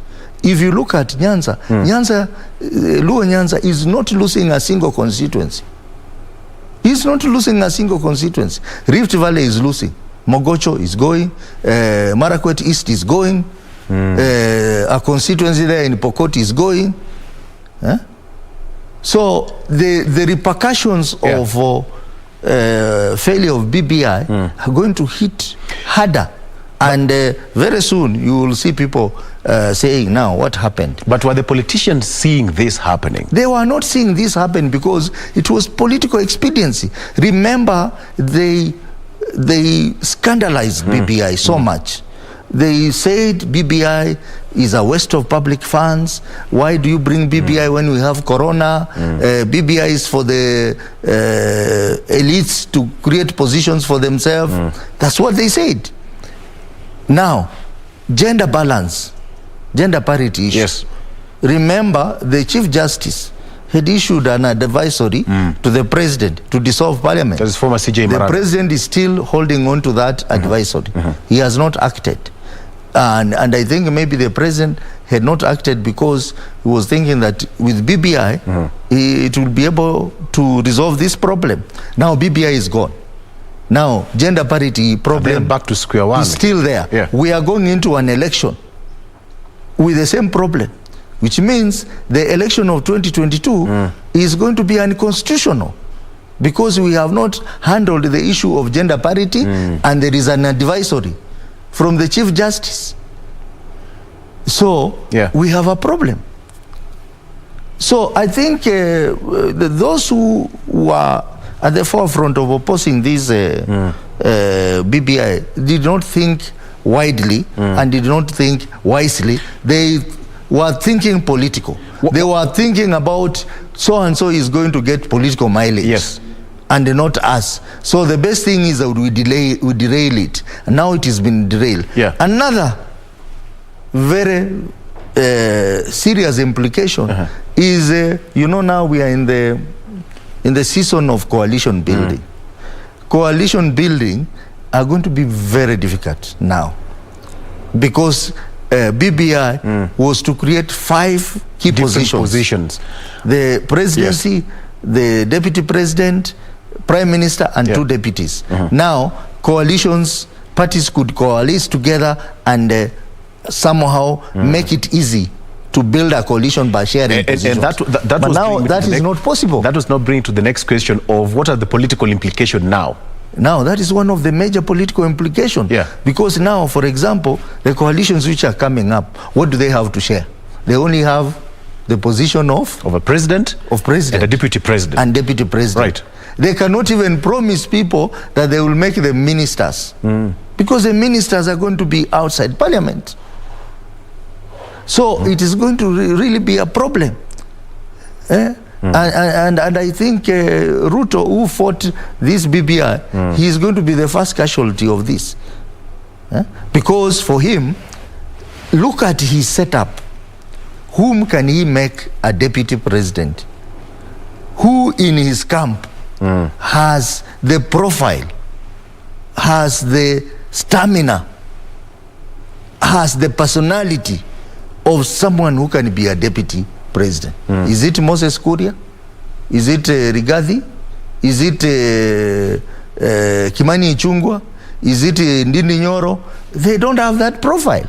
Perhaps they are not interested. They are not interested. So he will have to get a deputy president, most likely from the Mount Kenya. But who is it? And if he gets a deputy president in Mount Kenya, what happens to the other bases? Like Western, Coast, Nyanza? It's a problem. Now, the same thing applies to One Kenya Alliance. The 4 individuals in One Kenya Alliance, how are they going to share? How are they going to structure? One person will get president, another one deputy president. What happens to the others? So it's a problem. But if you look at Raila Odinga Sacco, ODM in itself is more like a coalition. So it has big wings across the country. Yes. So we have Oparanya, say that, we have Ojoho, we have... So we can simply say that BBI going down the drain and court saying that it's null and void was a blessing in disguise for Raila Odinga. It is a blessing, I want to believe. It is a setback for Raila Odinga, but it's a blessing to him. Because one, let me tell you, the repercussions of not passing this bill is really going to project Raila Odinga as a visionary leader. Because when those people in those constituencies realize that they are going to lose constituencies, whom are they going to blame? They're not going to blame Raila Odinga. They're not going to blame Uhuru Kenyatta. We are going to put the blame on William Ruto and his people. When people realize that the elections of 2022 are going to be unconstitutional because of gender parity issues, whom are they going to blame? They're not going to blame Raila Odinga. They should blame the opposers. The opposers. And the opposers, you know, it is good to oppose, but oppose and give alternatives. Give alternatives. I expected that they would oppose BBI, but tell us that since we have the numbers, we have collected the signatures, we are pushing for this process. Because at least Third Way Alliance tried to do that thing. But them, they didn't do anything. They were fighting the process from the beginning to the end. At some point, they even pretended to be part of the process. Because why was Deputy President and his team going to Bomas of Kenya to join the other Kenyans in receiving the Report 1 and the Report 2? It is because they were believed to be supporting. In fact, even in their planning, in their strategy meetings, they were strategizing based on the outcome of BBI. But during the day, they oppose. So now we are in a situation whereby the aftermath of the BBI failure is going to hit hard on the political class, and we should know where to put the blame. So who are the biggest losers and winners in this process? Well, for me, I think the biggest losers are Kenyans. Are Kenyans, because for example, Mount Kenya has been pushing for 1 man, 1 vote, shilling, 1 vote. shilling. Now that is not gonna work because BBI has gone. Kenyans have also been pushing for increased revenue allocation to the counties. You have seen the governors have started crying now. They're saying, no, something has to be done. Let's go back to parliament. But parliament, as I said earlier, is not going to work. Actually, the council governors legal committee. Yes, it's not going to work. So then we have gender parity. Our ladies, our women are also the losers, because BBI was giving a platform to try and resolve that problem. Now that is not possible. So we are seeing a situation where the real effects of a loss of BBI is going to come out very clearly in the coming days. Mheshimiwa, has this exposed President Uhuru Kenyatta? Because BBI, okay, they say that the court ruled that as a president, he could not initiate a process to amend a constitution. I completely disagree with them. There are so many things that the court said which I do not agree. I totally don't agree with them. Because the president, yes, is the president, but he remains to be a citizen of this country. As an individual. He is an individual. Actually, that is what the AG is trying to argue, that as an individual. He does not lose his citizenship when he becomes the president. He's still the citizen of Kenya. And for him, he does not even have dual citizenship. He has single citizenship. So how can you claim that he has no powers to initiate a process? He has powers to initiate the process. And if you look at the constitution very clearly, it says the president shall promote national unity. And you know, BBI was as a result of the handshake. A handshake was a process to promote national unity. Now, the president acted in that capacity as the person who has the authority to unite the country, constitutional authority to unite the country. So you can't now turn around and say the president has no powers, has no right. He does not lose his rights as a citizen when he becomes the president. That again. But as I said earlier, we respect the decision of the court, but we don't necessarily agree with some of the things they said. He's lost, quote unquote, in several constituencies. The latest one being in Kiambu County. And now the BBI, which him and President and ODM leader Raila Odinga were the gentlemen in the front line, but now it's all gone. So has this exposed him as we head towards the end of his tenure? This is not the first time to have setback in the process of constitutional review. Remember, Kibaki also lost the battle for constitutional review in 2005 and still won the election of 2007. Honorable Raila has been consistently been pushing for reforms so that to better the lives of Kenyans. In before 2013, he was pushing for Okoa Kenya. Okoa Kenya again was scuttled by some forces. It didn't go beyond the verification, signature verification process, but it had very good ideas. In fact, some of the things that he in BBI were in Okoa Kenya bill. Then now this BBI.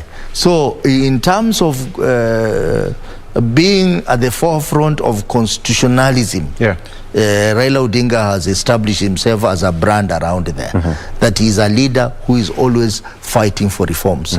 The others only come to benefit. People like William Ruto, they only come to benefit. The same way he was going to benefit from BBI, he benefited from the 2010 constitution that he opposed. And so now what we're looking at is the positions that they were supposed to be created in the next in the next government. All of them are gone. Give me a picture of how 2022 presidential election would look like, and the coalitions are soon coming up. If you ask me, I want everyone to go on the ballot. We are wasting each other's time. Let all these One Kenya Alliance guy go on the ballot. Let Kalonzo Musyoka go on the ballot. Let Mudavadi go on the ballot. Let Wetangula go on the ballot. Let Gideon Moi go to the ballot. Let Raila Odinga go to the ballot. Let Ruto go to the ballot. Because we are seeing a lot of blackmail. People, leaders who have no stamina. They have no networks. They have no gravitas. They are now coming and loading it over on other leaders and say, you must support me. This is my time. What have you done on your own? I especially am quite perturbed about what is happening around One Kenya Alliance. Everyone seems to be saying that Raila Odinga cannot win the election. But at the same time, they are expecting Raila Odinga to endorse them. So if they think they have the stamina, let them get to the ballot. So that this thing is decided by Kenyans.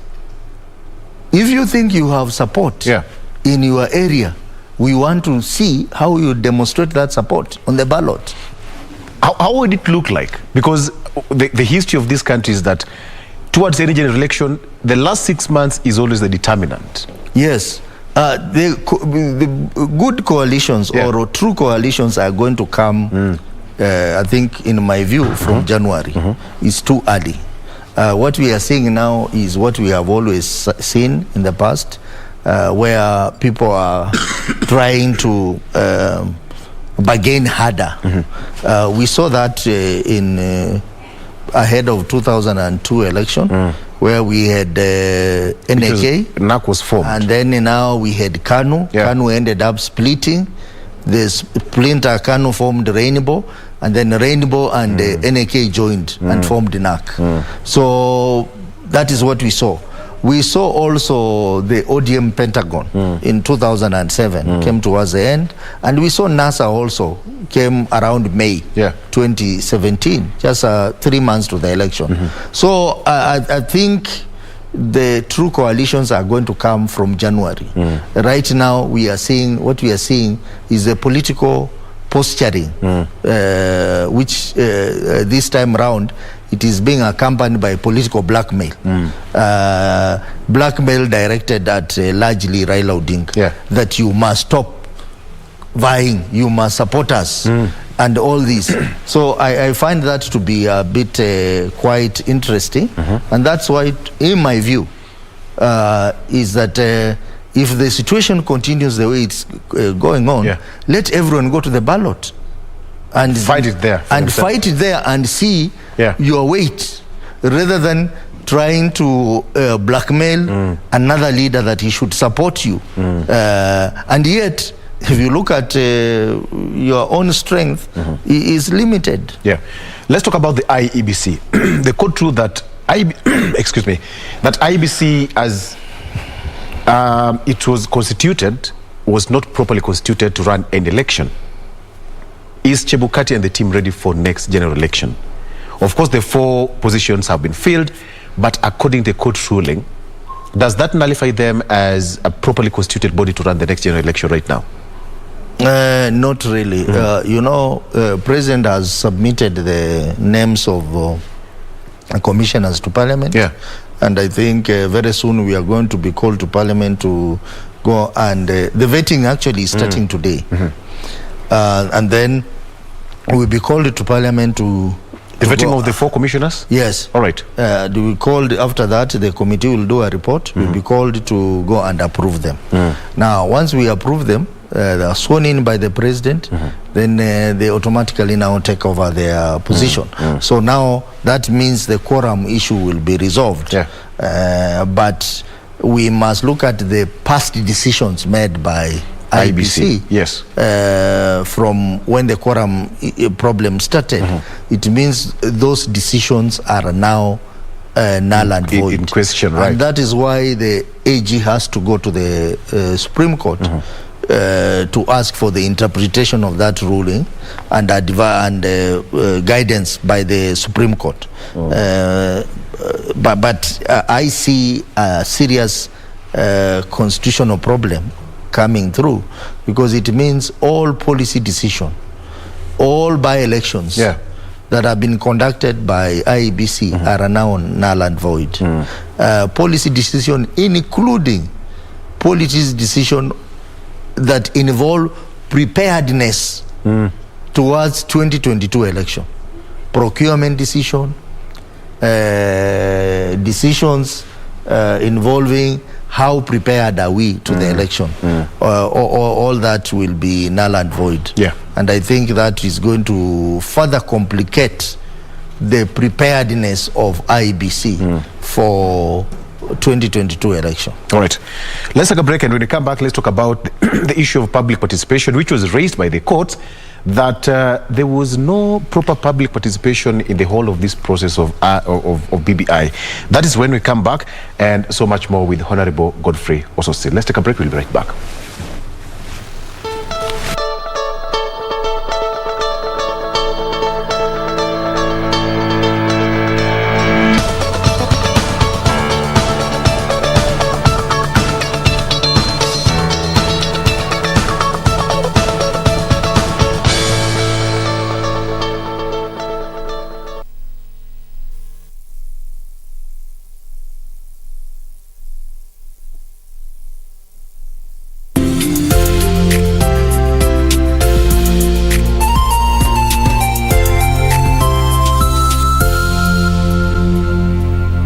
Get Nissin Creed as your skiza tune, dial *811 *963#. We believe in one God, the Father, the Almighty, maker of heaven and earth and all that is seen and unseen. We believe in one Lord, Jesus Christ, the only Son of God, eternally begotten of the Father, God from God, light from light, true God from true God. To get Nissin Creed as your skiza tune, dial *811 *963#, *811 *963#. Get the VIP access to the best shows on KBC Channel 1. We have something different, something special to spice you up.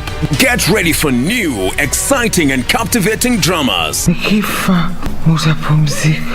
Movies. I love the smell. Comedy. I went to the popos. Drama. Will assault the queen in my house, in my presence? News, sports, and so much more. Do the things that make you happy on KBC Channel 1.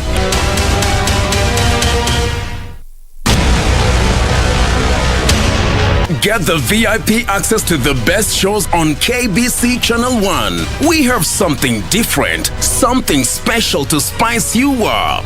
Get ready for new, exciting and captivating dramas. Movies. Love the smell. Comedy. I went to the popos. Drama. Will he assault the queen in my house, in my presence? News, sports, and so much more. Do the things that make you happy on KBC Channel 1.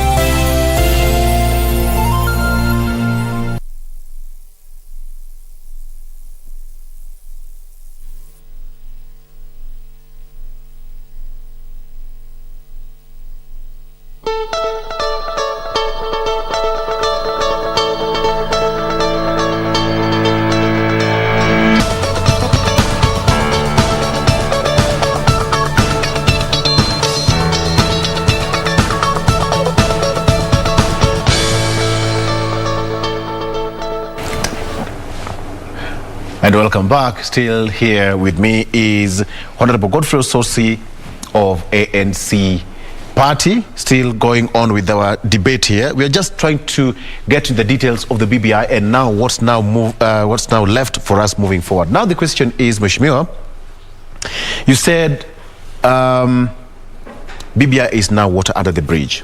So is this a precursor to 2022? What we should expect?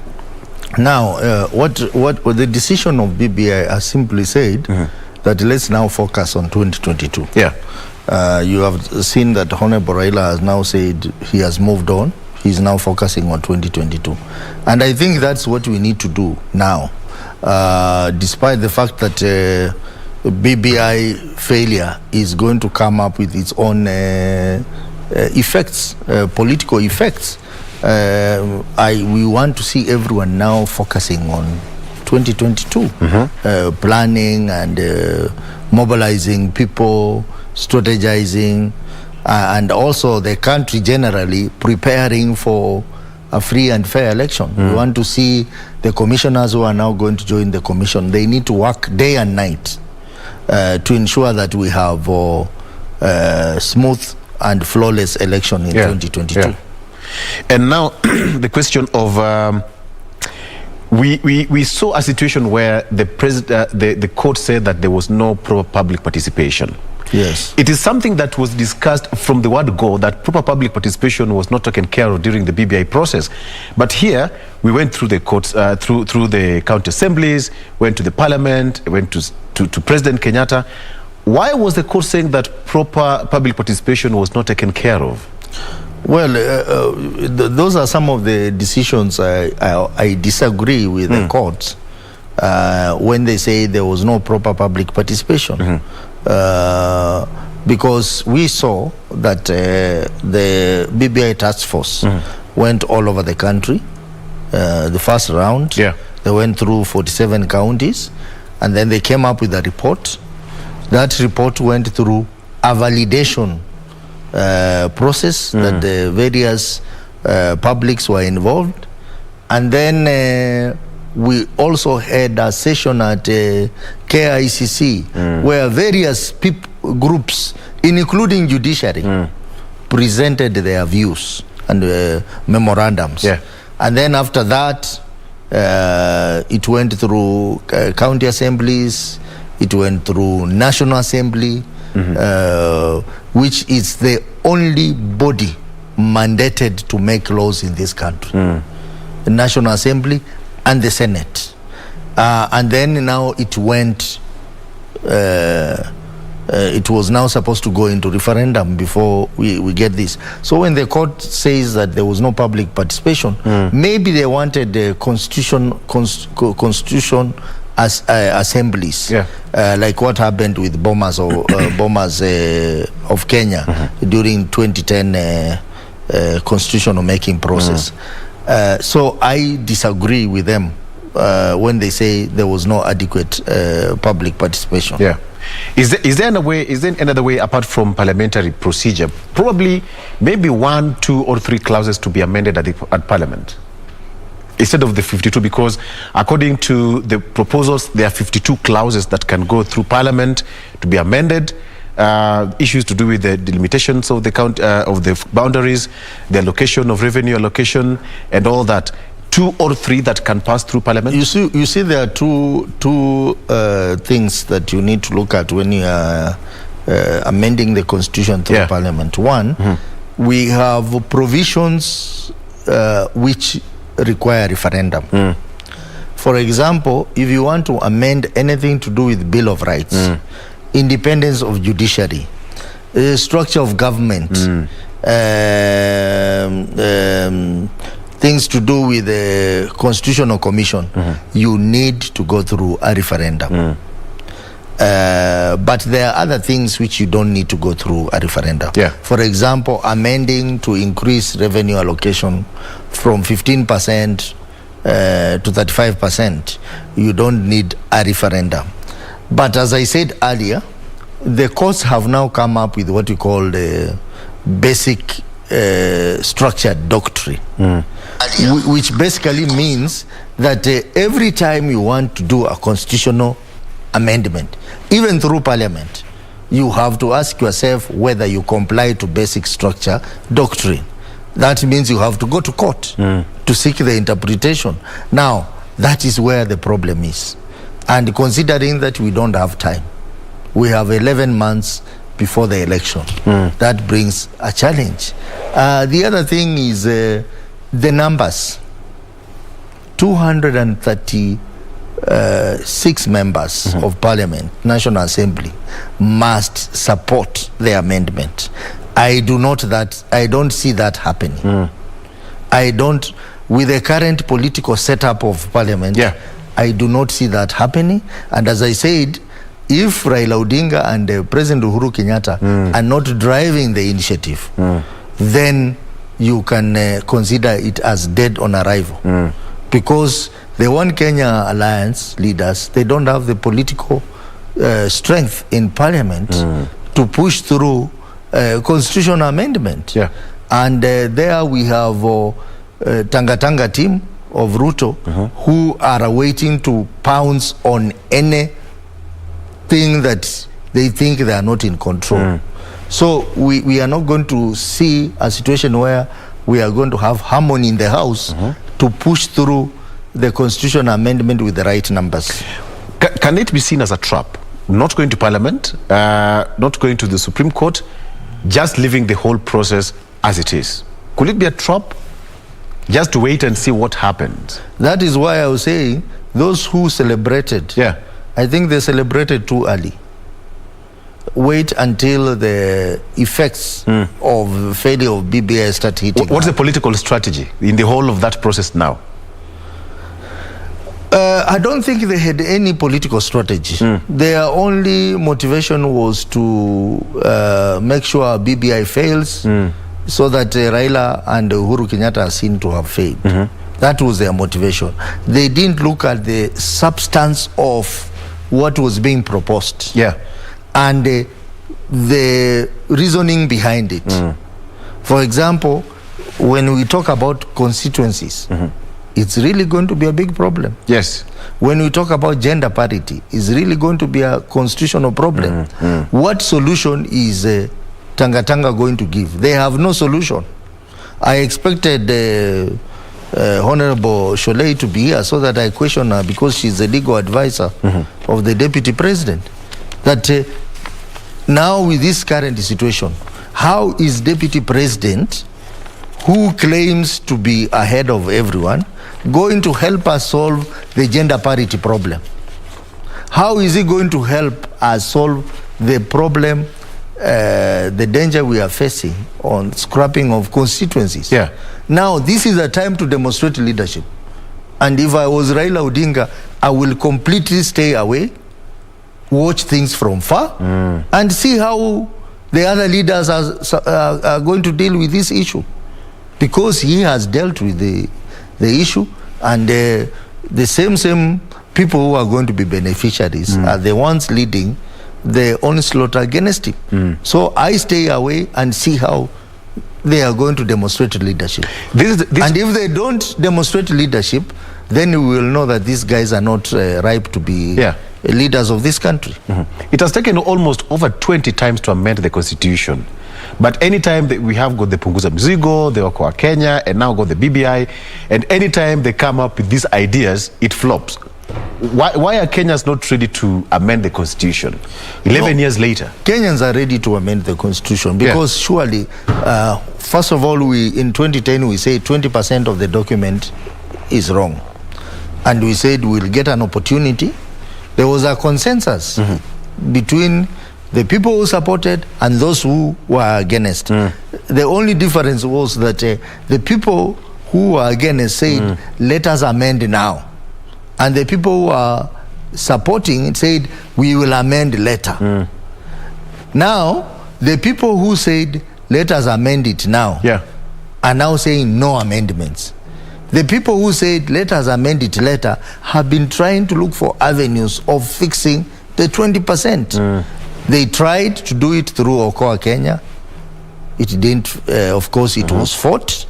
You remember someone was drawing a picture of a cow as a signature. That thing was fought. It collapsed. Now, with BBI again, it has been fought. It has collapsed. But as I said earlier, I think experience is the best teacher. Let us see what is going to happen in the coming days as we digest the failure of BBI.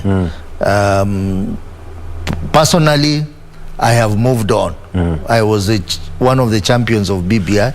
I have moved on. You have moved because on. I come from a county where without increase in shareable revenue, our county may shut down, Vihiga County, because we are having that issues with the budgetary issues, pending bill issues, and such counties who are going to benefit from increased revenue.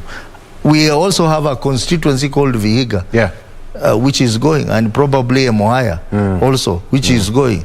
So BBI was going to help us to deal with those issues. Could it be the reason why the Council of Governors are proposing that they move to Parliament to amend the parts of the Constitution? Because if you look at it, the 35% was going to benefit the counties in a very big way. Yes. Yes. And you know, ironically, the people who fought the constitution, even that increase, you had Sholei last time she was here, she was saying even this increase to 35% is hollow, is nothing. The people who fought that are the same ones who are telling us about bottom-up approach. So how are they going to finance bottom-up approach if there is no money in the bottom? There is no money in the bottom. How are you going to finance it? You can only finance it through things like Ward Development Fund, things like increased revenue share at the counties, and increased investment in the grassroots. So they keep on telling us about bottom-up approach, but they are not telling us how the bottom is going to be financed. Where are you going to get the capital investment for bottom so that you achieve bottom-up approach? Because my understanding is that the bottom-up approach is that the counties or even the constituencies, even the wards will generate own revenue, which will be used to sustain the national government. But now, if there is no investment, capital investment in the bottom, then there is no bottom-up approach. So they're being dishonest in everything they do. They don't tell us about the content of bottom-up approach. At the same time, they are fighting policies which are supposed to support the bottom-up approach. But is there hope now for this country moving forward? Well, the hope that we have is that we have 11 months to the election. And now that we have 11 months to the election, I think Kenyans must vote wisely. and vote for a leader who is going to bring the reforms that we want as a country. Yeah. A leader who is going to help us solve the gender parity issue, a leader who is going to help us solve challenges of the constituency, and a leader who is going to put us on a reform path, genuine reform path. Yeah. And I don't see that in Deputy President William Ruto. In fact, I have a feeling that he fought this constitution so that the powers of the president are not diluted. So that when he becomes the president, he has total powers. And he can become a dictator anytime he wants to. Because BBI was going to spread the powers to the prime minister, to the 2 deputies. But now, we are going to have an imperial president in 2022. So back to Kenyans, the system. only hope is that we have an opportunity on the 9th of August to elect a president who will genuinely lead this country and deliver us to the promised land. I do not see that in William Ruto. I do not see that in the other pretenders for presidency. You know, everyone now, all of a sudden is talking about economy. But these guys have been in government. Some of them have held finance minister's position. Why didn't they implement these ideas they're talking about? Yeah. Why? They didn't bring the reforms they're talking about. And now everyone seems to be talking about how I will do this, how I'll do this.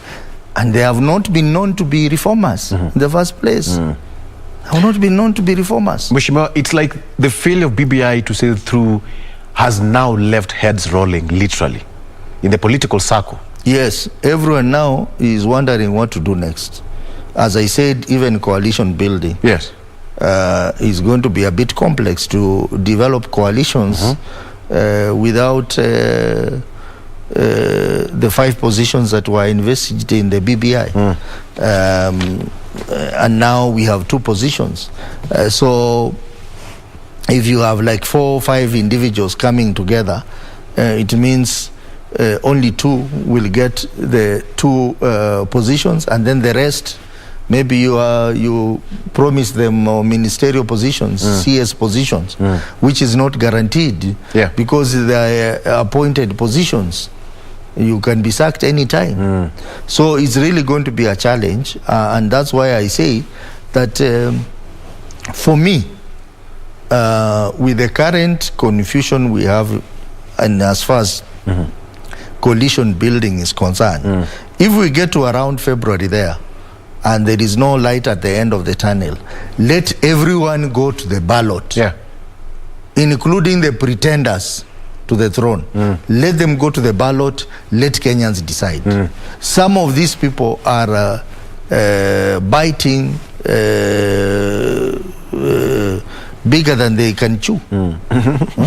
When you find, for example, someone like my friend Weta, when he tells Raila Odinga that we are equals, and he has 11 members of parliament, and Raila has over 100 members of parliament, really? We cannot be equals. That's a political language. Yeah. That's a political language. What do you expect from President Uhuru Kenyatta moving forward? Now that BBI is gone, his hands, somebody can say that his hands are now free. What should you expect? A more re-energized president, hands-on, you know, with 11 months to go? What are we likely to see from him? For me, let me be brutally honest. I saw the president talking yesterday and telling his deputy to resign. I think the president needs to do more than that. Because clearly, we have a deputy president who has run rogue. We have a deputy president who does not respect the president. We have a deputy president who is running a parallel government to the president. We have a deputy president who does not even adhere to government policy, even on COVID-19. He's holding rallies, he's meeting people in government installation, violating COVID-19 protocol. I think the president needs to do more than just telling his deputy to resign. deputy president still has a half share of the government. Most of the ministers, CSS, he appointed, he proposed for appointment, are still in government. Most of the principal secretaries that he recommended for appointment are still in government. Most of the parastatal chiefs he recommended for appointment are still in government. And yet, he is not ready to work with his boss. So the president, I think, is being unfair to Kenyans by taking too long to act. He needs to act.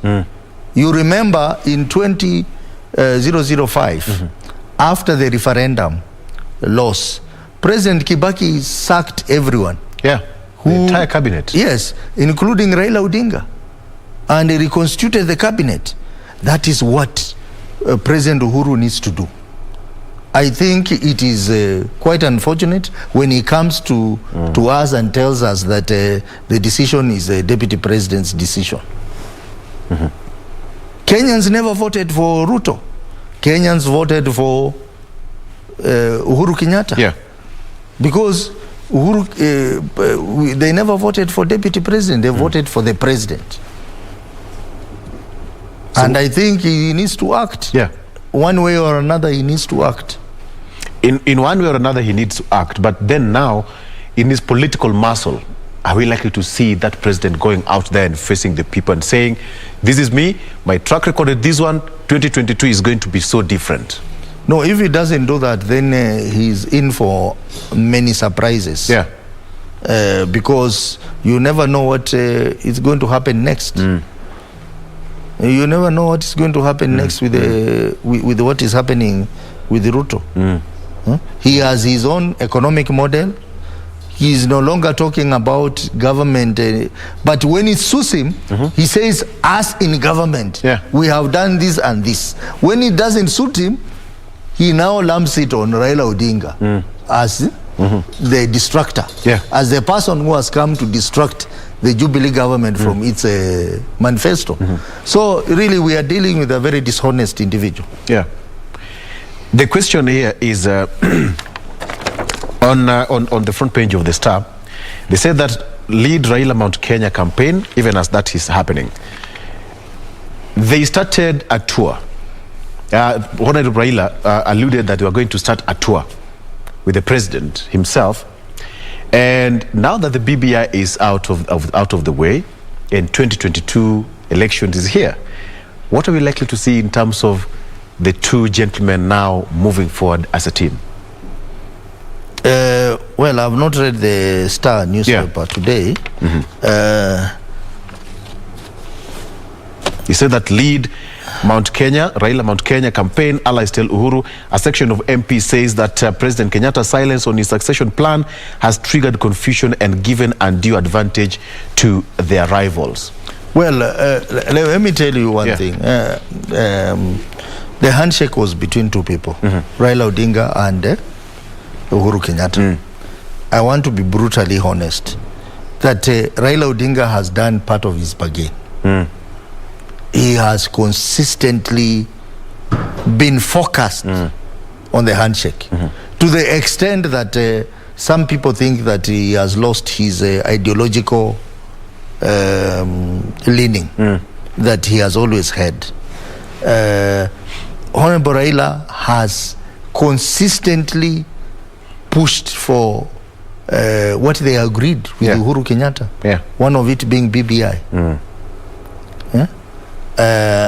And he has even taken Uhuru Kenyatta to Nyanza backyard so many times. So what remains is for Uhuru Kenyatta now to do the same. And the sooner he does that, the better. But again, I want to castigate the narrative that is building up that Mount Kenya is everything for Kenya. That you need Mount Kenya so that you do this and this. I don't think that is the right narrative to sell in this country. I have seen the members, leaders in that region trying to push that agenda, that without them, nothing will happen in this country. I don't think that is the right way to manage this country. We need to think as a collective nation. We need to think as a one Kenya. We should not think in terms of region and say this region is more critical than this. And for Raila Odinga, he has won elections 3 times. We know what happened in 2007. We know what happened in 2013. And we know what happened in 2017. And he has won an election without the Mount Kenya vote. That is the truth. So this mantra that it must be Mount Kenya pushing this agenda for one to get leadership, I don't think that is right. We should think as Kenyans, and I see the danger of it is that then the rest of the country will unite against what you are trying to oppose. All of a sudden, I hear colleagues say, you cannot elect Raila Odinga in Mount Kenya because he's unwanted. And then I asked Wahome one time on a TV show like this, give me one fundamental thing that William Ruto has done in Mount Kenya that is making you guys troop to his side. She could not tell me anything. And I told her that for Raila Odinga, the economic freedom that is being enjoyed in this country, and particularly in Mount Kenya, he is the force behind it. He fought alongside Matiba, alongside Rubia, alongside Paul Muite, to bring the freedom that is being enjoyed in Mount Kenya. So you cannot compare such a person with someone who was busy looting this country in Kano, being part of the tormenting team against Mount Kenya. Now that is the person you are embracing and saying this is our savior. But the person who fought for reforms, the person who fought for freedom, you are now looking at him as a devil. I think that is not proper, that is not ethical, and I think leaders in Central and Mount Kenya region, they have something to answer in future to their offspring, that what decision did you make when you are in leadership?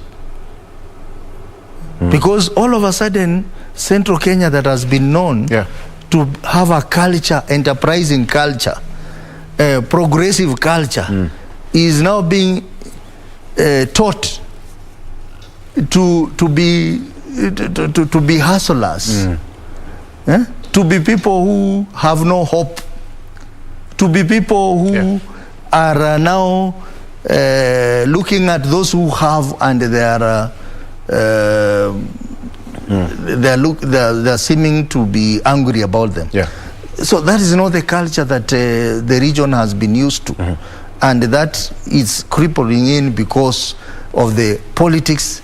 The current crop of leaders is trying to inject into the people.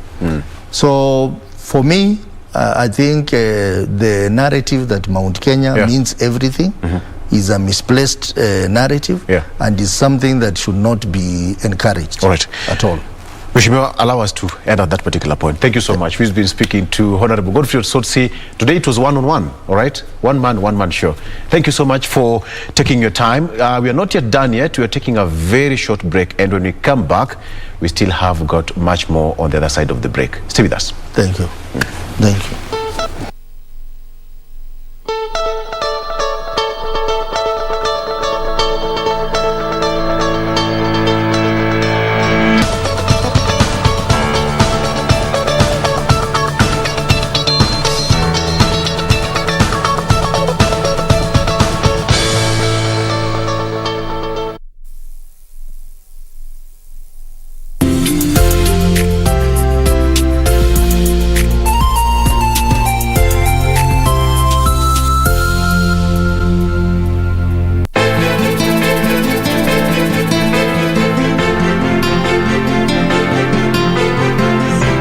Hakika ule uamuzi niliochukua kumhusu Badi ulikuwa wa makosa. Najutia kusema la kweli.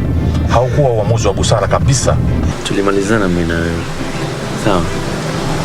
Na sijui kwa nini nifuata hapa. nataka kukushukuru kwa kunirudishia sauti yangu. Ni vizuri mtu kuchukua muda na kufikiria mambo kwa makini. Wewe, nilikuleta hapa kuja kufanya nini? Yaani ya maneno ya kujirudia. What type of nonsense is this?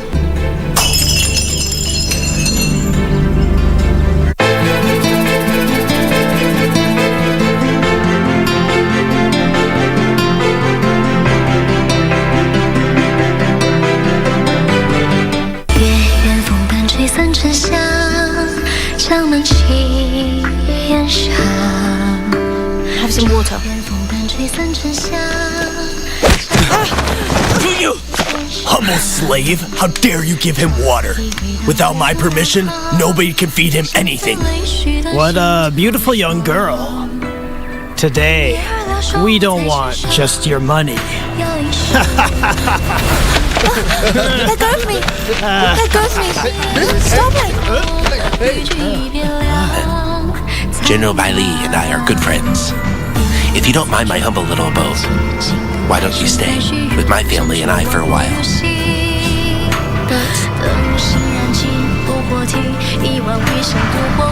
Alright. Good. Then let's go. Faye, you can't go. The plague's infectious. However strong you are, you could die from the plague at any time.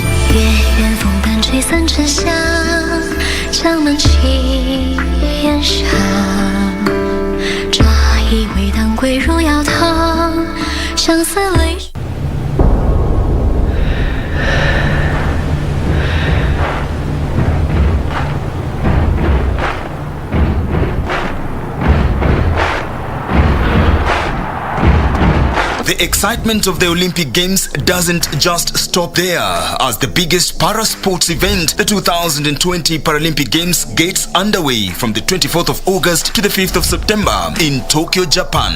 So, get ready to be inspired by these sportsmen and women with outstanding abilities, and look out for Team Kenya too in their quest for glory by watching all the highlights daily on KBC Channel 1, your true sports partner.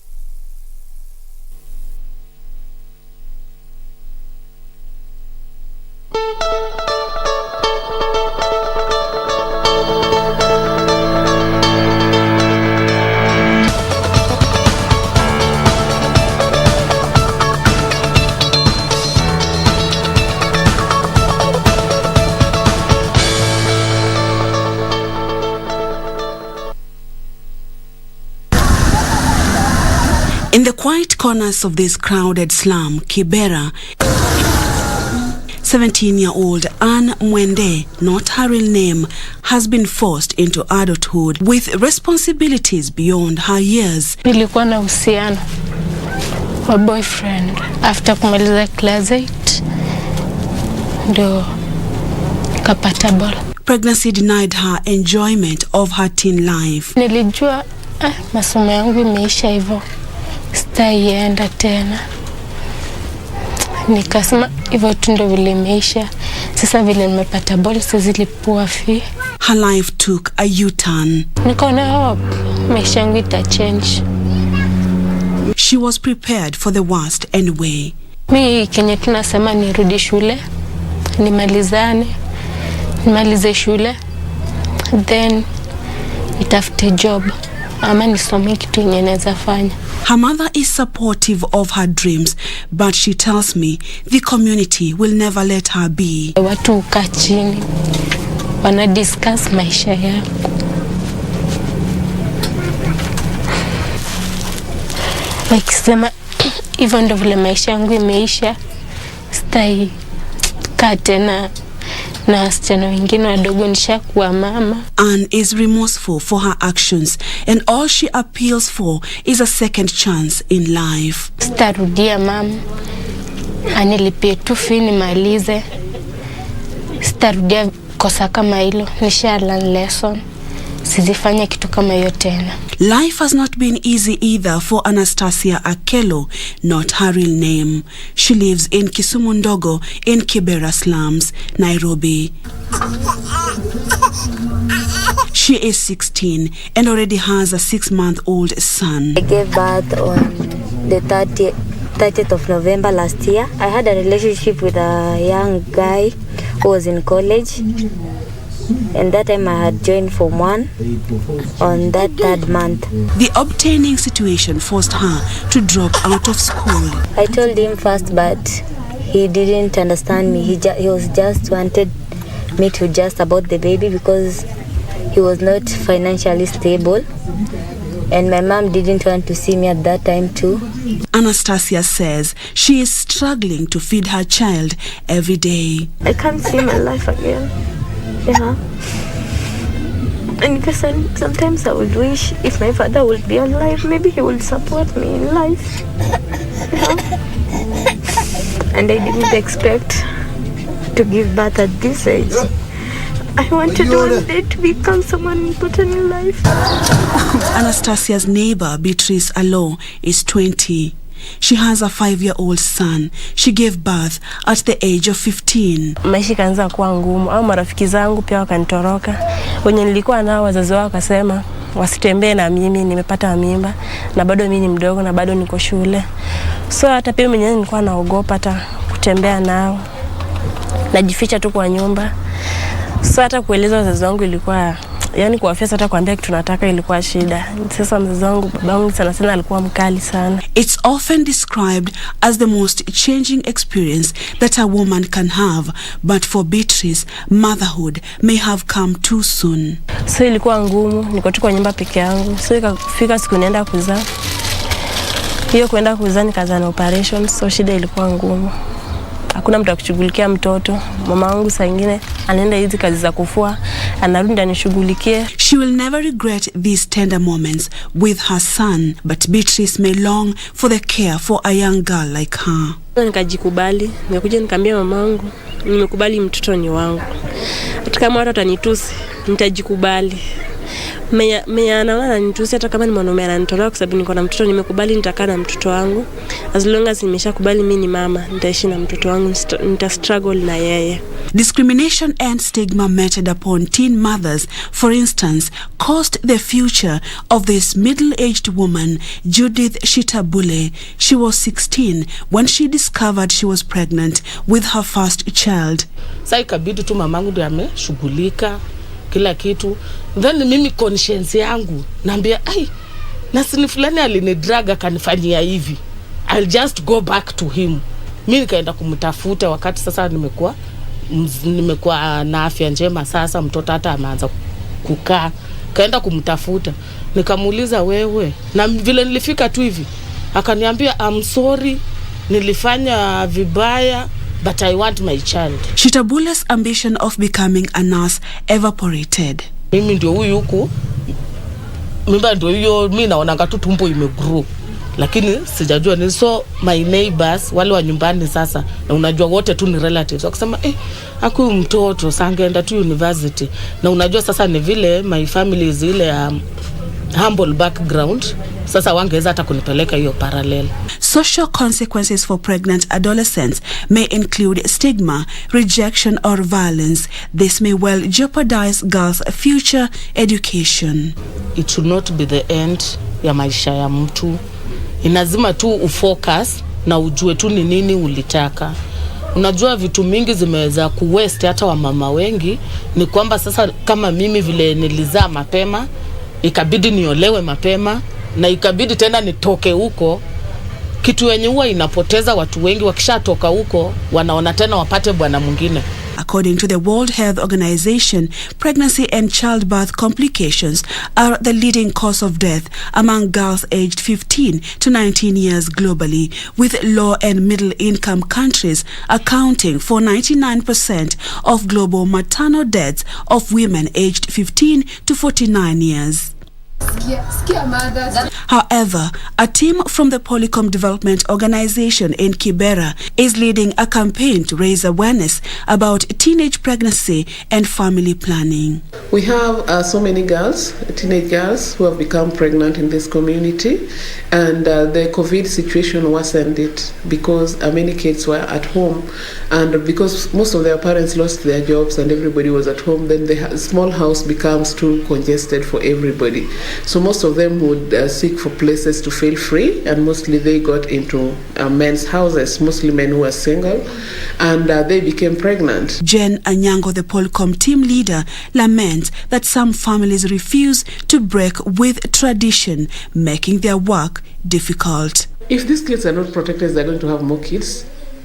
Because some of them have had their kids because, in exchange for something. People from slums like this one are more likely to have children at their younger age. This not only cuts into their own incomes, but also earning potential of their country. The government should own up.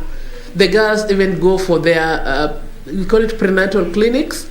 So from there, the support should be there until they are adults. The World Health Organization estimates that about 21 million girls aged between 15 and 19 years in developing regions become pregnant every year, and approximately 12 million of them give birth.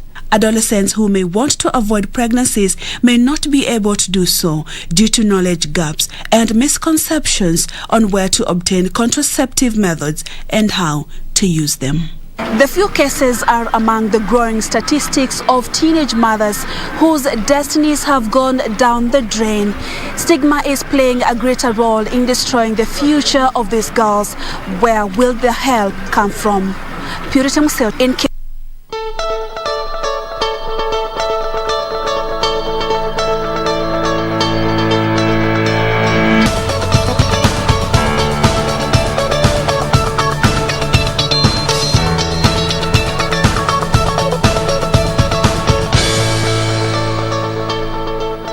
Fracturing. Yeah.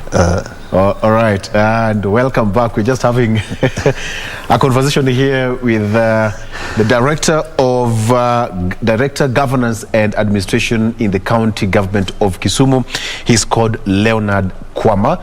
We've just had, off-air discussion just to understand what governance and administration is all about in the counties. Leonard, welcome to the program. Thank you very much. That was a lengthy discussion. I wish you all captured what we talked about. It's just in plenty, but we're going to tell you more on that. First of all, tell me, you are the Director of Governance and Administration in the County Government of Kisumu. Yes. First of all, I'm giving you 1 second to salimia watu wa Kisumu in Dhuluo. Yo Kisumu oyaoreuru. Camera 5. Tichtire.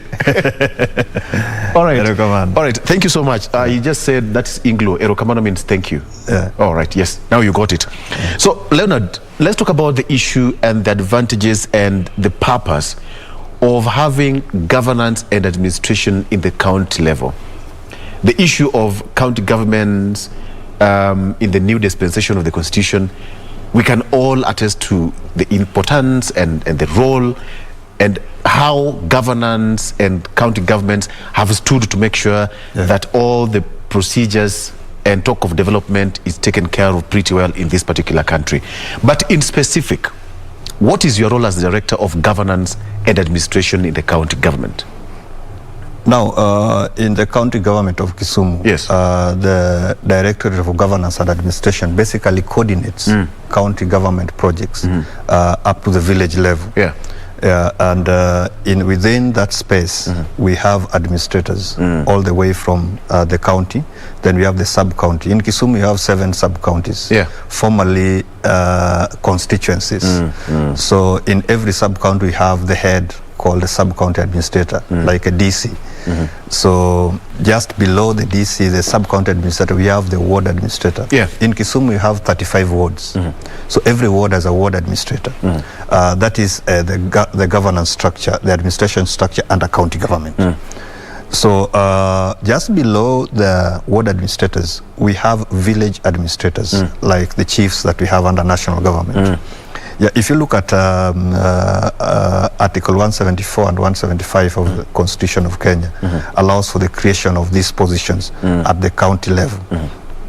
And again, if you look at the County Government Act, Section 52, subsection 1, also allows the creation of the village units. Yeah.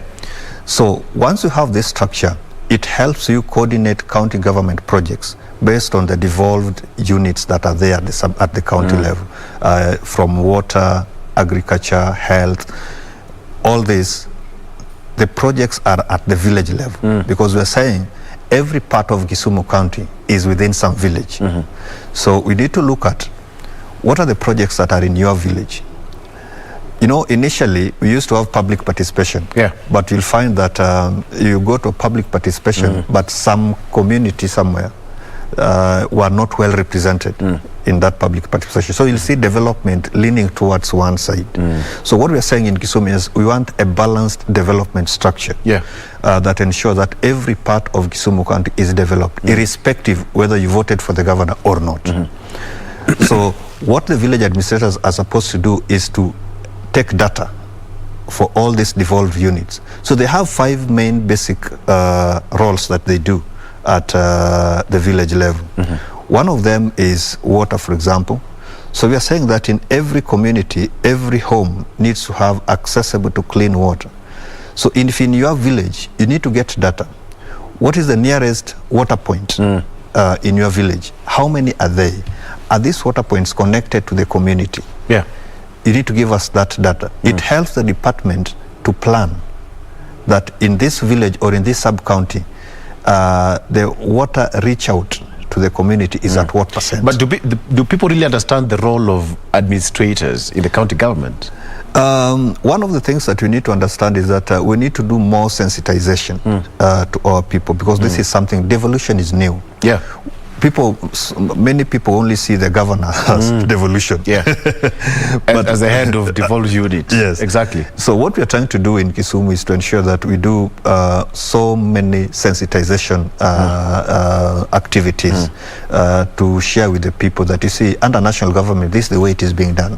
But there's some departments that now you cannot go to national government for help. There are some departments that are devolved to the county government, managed at the county level. Now, that is where now the discussion starts.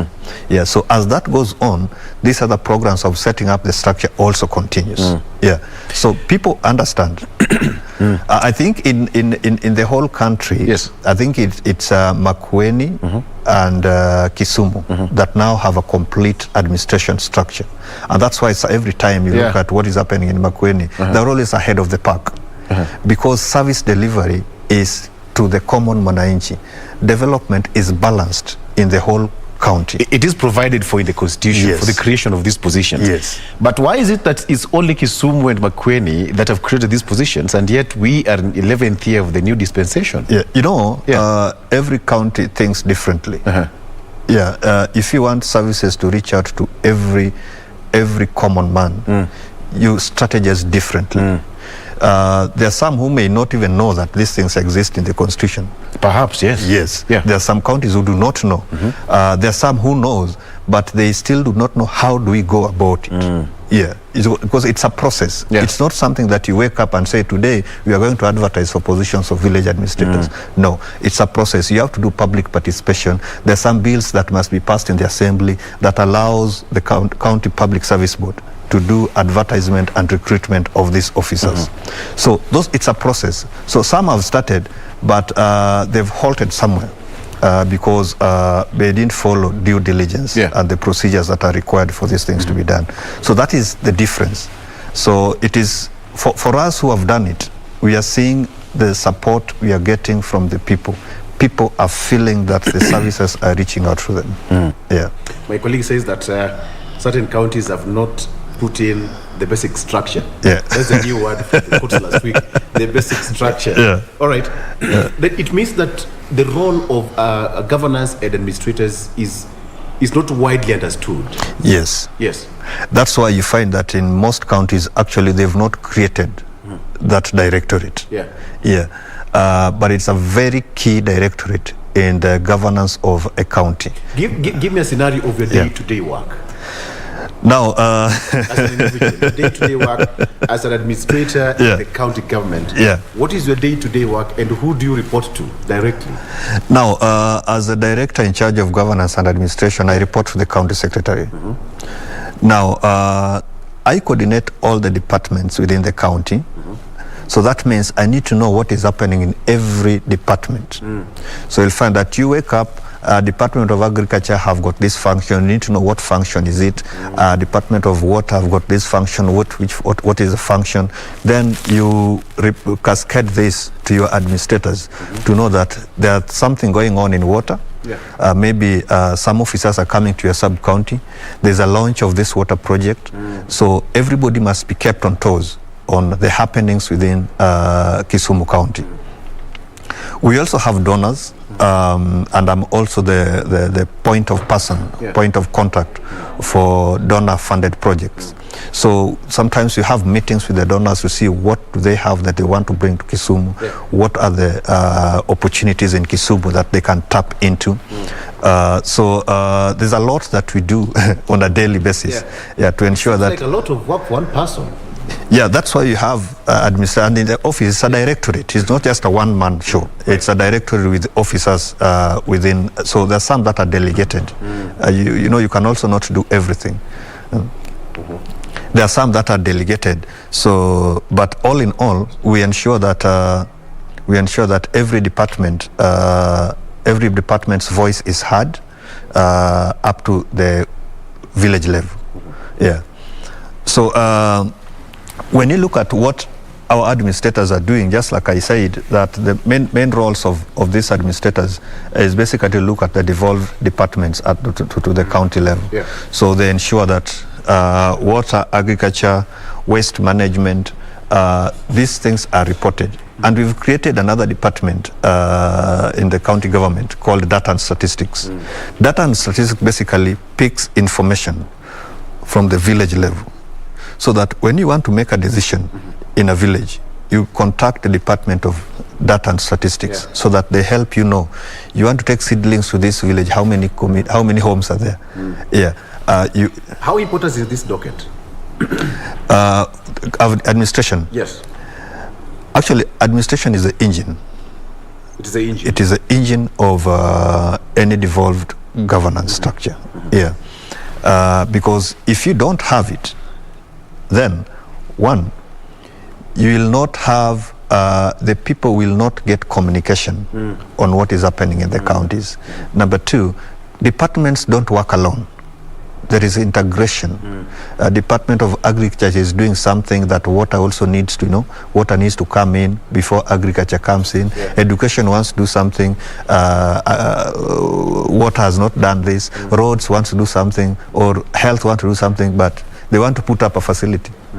But there is no road to that facility. So there must be somebody who links these people together. Now that is what governance does. Now the governor may not be everywhere within the county, but having the governance structure helps him get communication from every. Okay, let's take a break very quickly, then we come back. Let's take a very short commercial break. We'll be back with Leonard Kwama.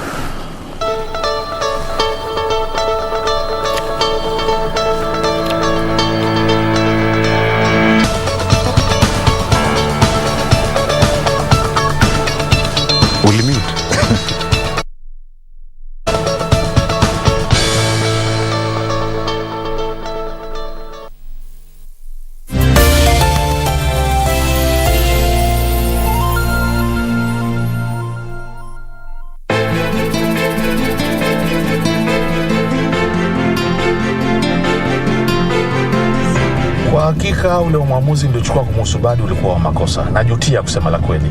Haukuwa uamuzi wa busara kabisa. Tulimalizana mimi na wewe. Sawa. Na sijui kwa nini nifuata hapa. Nataka kukushukuru kwa kunirudishia sauti yangu. Ni vizuri mtu kuchukua muda na kufikiria mambo kwa makini.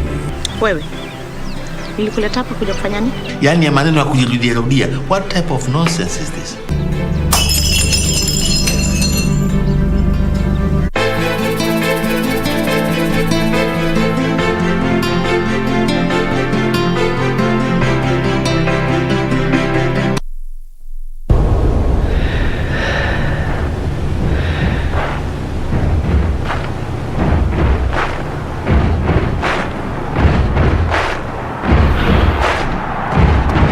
the excitement of the Olympic Games doesn't just stop there, as the biggest para-sports event, the 2020 Paralympic Games, gets underway from the 24th of August to the 5th of September in Tokyo, Japan. So, get ready to be inspired by these sportsmen and women with outstanding abilities, and look out for Team Kenya too in their quest for glory by watching all the highlights daily on KBC Channel 1, your true sports partner.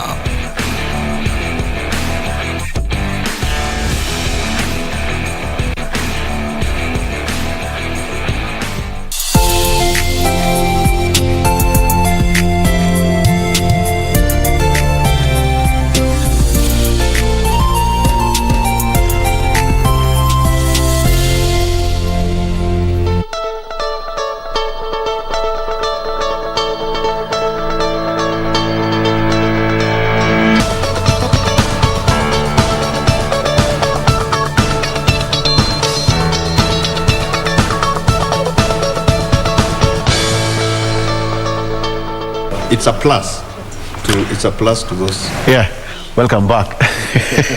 We're still continuing the discussion here with Leonard, learning so much from the role of administrators here. And just to pick it from where we're having this discussion, why is it that most county governments have not embraced the role of administrators? Let me call it the village administrators or the county government administrators. It's only Makueni and Kisumu? Yes, out of 47, which is 45 counties. Yeah, it's only Makueni and Kisumu. And you see, that is the reason why you find that every time that there's a research going on, you'll always see Makueni topping the list. Because this structure gives them a balanced project structure where every part of the county has got some development going on. So when people go to every village, they'll find something under county government. And those without still find not clear structure, and you'll find that development is leaned towards one side. Because sometimes when you go to public participation, not everybody goes to public participation. So you'll find that this community, only these people went for that public participation. So when decisions are being made, the assumption is everybody's cut and exactly. But you see the projects going towards one direction. So it makes it easier. But three things come into play. One is leadership. Number two is strategy. And number three is possibly resources. That is strategy, leadership, and resources. And resources, right?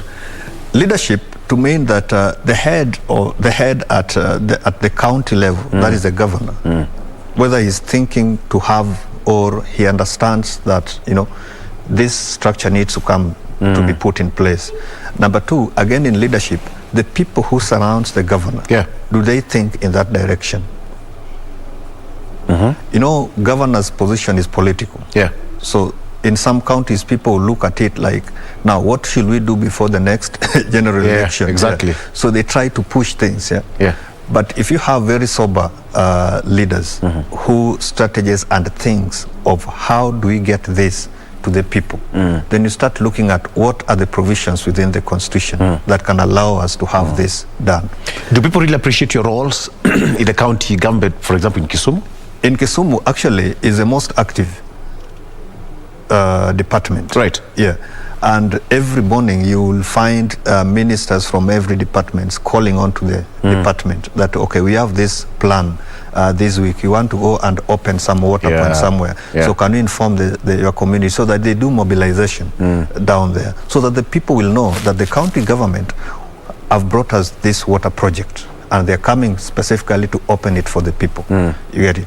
So everything that is going on within the county, an ECD, sometimes there's an uproar in the community. People saying that, you see, we are still walking long distances in getting water. So this communication is picked by the village administrators because they're the people who interact with the people. So they pick this, then they bring it up to our level. Then we can easily advise the Department of Water about the challenges that are going on in this Seems like a lot of work because, when you say that the governor's position is pure political. So as a governor, you must have administrators moving all the way from that position down to the village level. So it's purely lots of work? It's lots of work, by the way. Right. But it's helpful.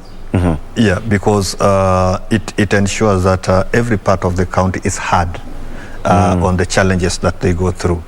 So our work basically at this level, one of it is to, once we get that information from the village, then we decide this one goes to which department. These people needs water. They don't have water. These people needs, let's say, something in agriculture. Maybe these people needs an ECD center. They say, in this whole village, we only have one ECD. So students or pupils walk long distance. So it's up to us as executive to advise the Department of Education that in this village, there's a problem. The problem is they only have one ECD center. So we need to think of, in your next plans, as they put it in their public participation requirements, that we need to add more ECD centers. Or you'll find that there is one ECD center, and the ECD center can accommodate only 40 kids. But they have over 100 kids. So that communication, you must pick it from the village. And we get data from the village administrator saying, in this village, in this school, we have one ECD center that can accommodate 40, but they have over 100 kids. So once we get that, we move very fast with the Department of Education to see that an extra classroom is built for the people. So you find that in every part of the county, there is something going on, because we want to ease what the people are going through. We want to ensure that they get the services that are entitled to. Absolutely. Your parting shot as we come to a close. Now, we have two main activities coming to Kisumu. All right. One of them is investor conference that we are hosting in Kisumu in September. I think we'll do more publications on it. That is in September? September, around 20th. We'll do official communication to it. What we're trying to say is we want both local and international investors to come to Kisumu. We are providing them the environment they need to put up their businesses in Kisumu. So we are going to host that conference so that they will all understand and see what they can do in partnership with the county government of Kisumu. The other activity that is coming in May next year is the Afri-Cities. This is now global. We have all local authorities within the continent all coming to Kisumu, and it's for the first time that is happening in a not main city. Most of the time in other countries it happens to the capital city, so it's the first time that is happening to a city that is not the main one, what you have in Kisumu. So we are going to host over 10,000 delegates from all over the world. That's huge. Coming to Kisumu, want to look at what can they do with the people of Kisumu, and what can we also borrow from them so that we make Kisumu better than the way it is now, so that by the time Governor comes to an end of his term in 2027, we expect that Kisumu will never be the same again. And moving forward, Kisumu is situated as the capital city of East and Central Africa. And if that is the case, what kind of city can we have? So that's why sometimes you see people used to make noise that we are demolishing this and that. We have to put structures in place. We have to ensure that there is proper drainage system. We have to ensure that there is proper plan. Traders are here, not that they are everywhere. We have to ensure that every activity that is happening in Kisumu has got a plan that is to it. Sometimes you see cabros running around. We want to see that people of Kisumu, sometimes when you leave work, just walk around town, without hustling, without stepping on, matope here and there. Exactly. So it makes life easier as we move forward to ensure that we change Kisumu to a better place. There's a gentleman called Dixon says, Omera Bwana, it's not called Kisumu, it's called Europe. It's called Europe. That is where we want to take it to. So it's a good one. It's where we want to take it to. And it's not Europe the way it's written. It's Y-U-R-O-P. Europe. Thank you, Leonard Kwama, Director of Governance and Administration, Kisumu County Government. Of course, promise me that when you call on the governor, you'll give us the governor. I will. On Saturday, you'll be in Kisumu, so I will look for you. All right? Thank you so much. That does it for now.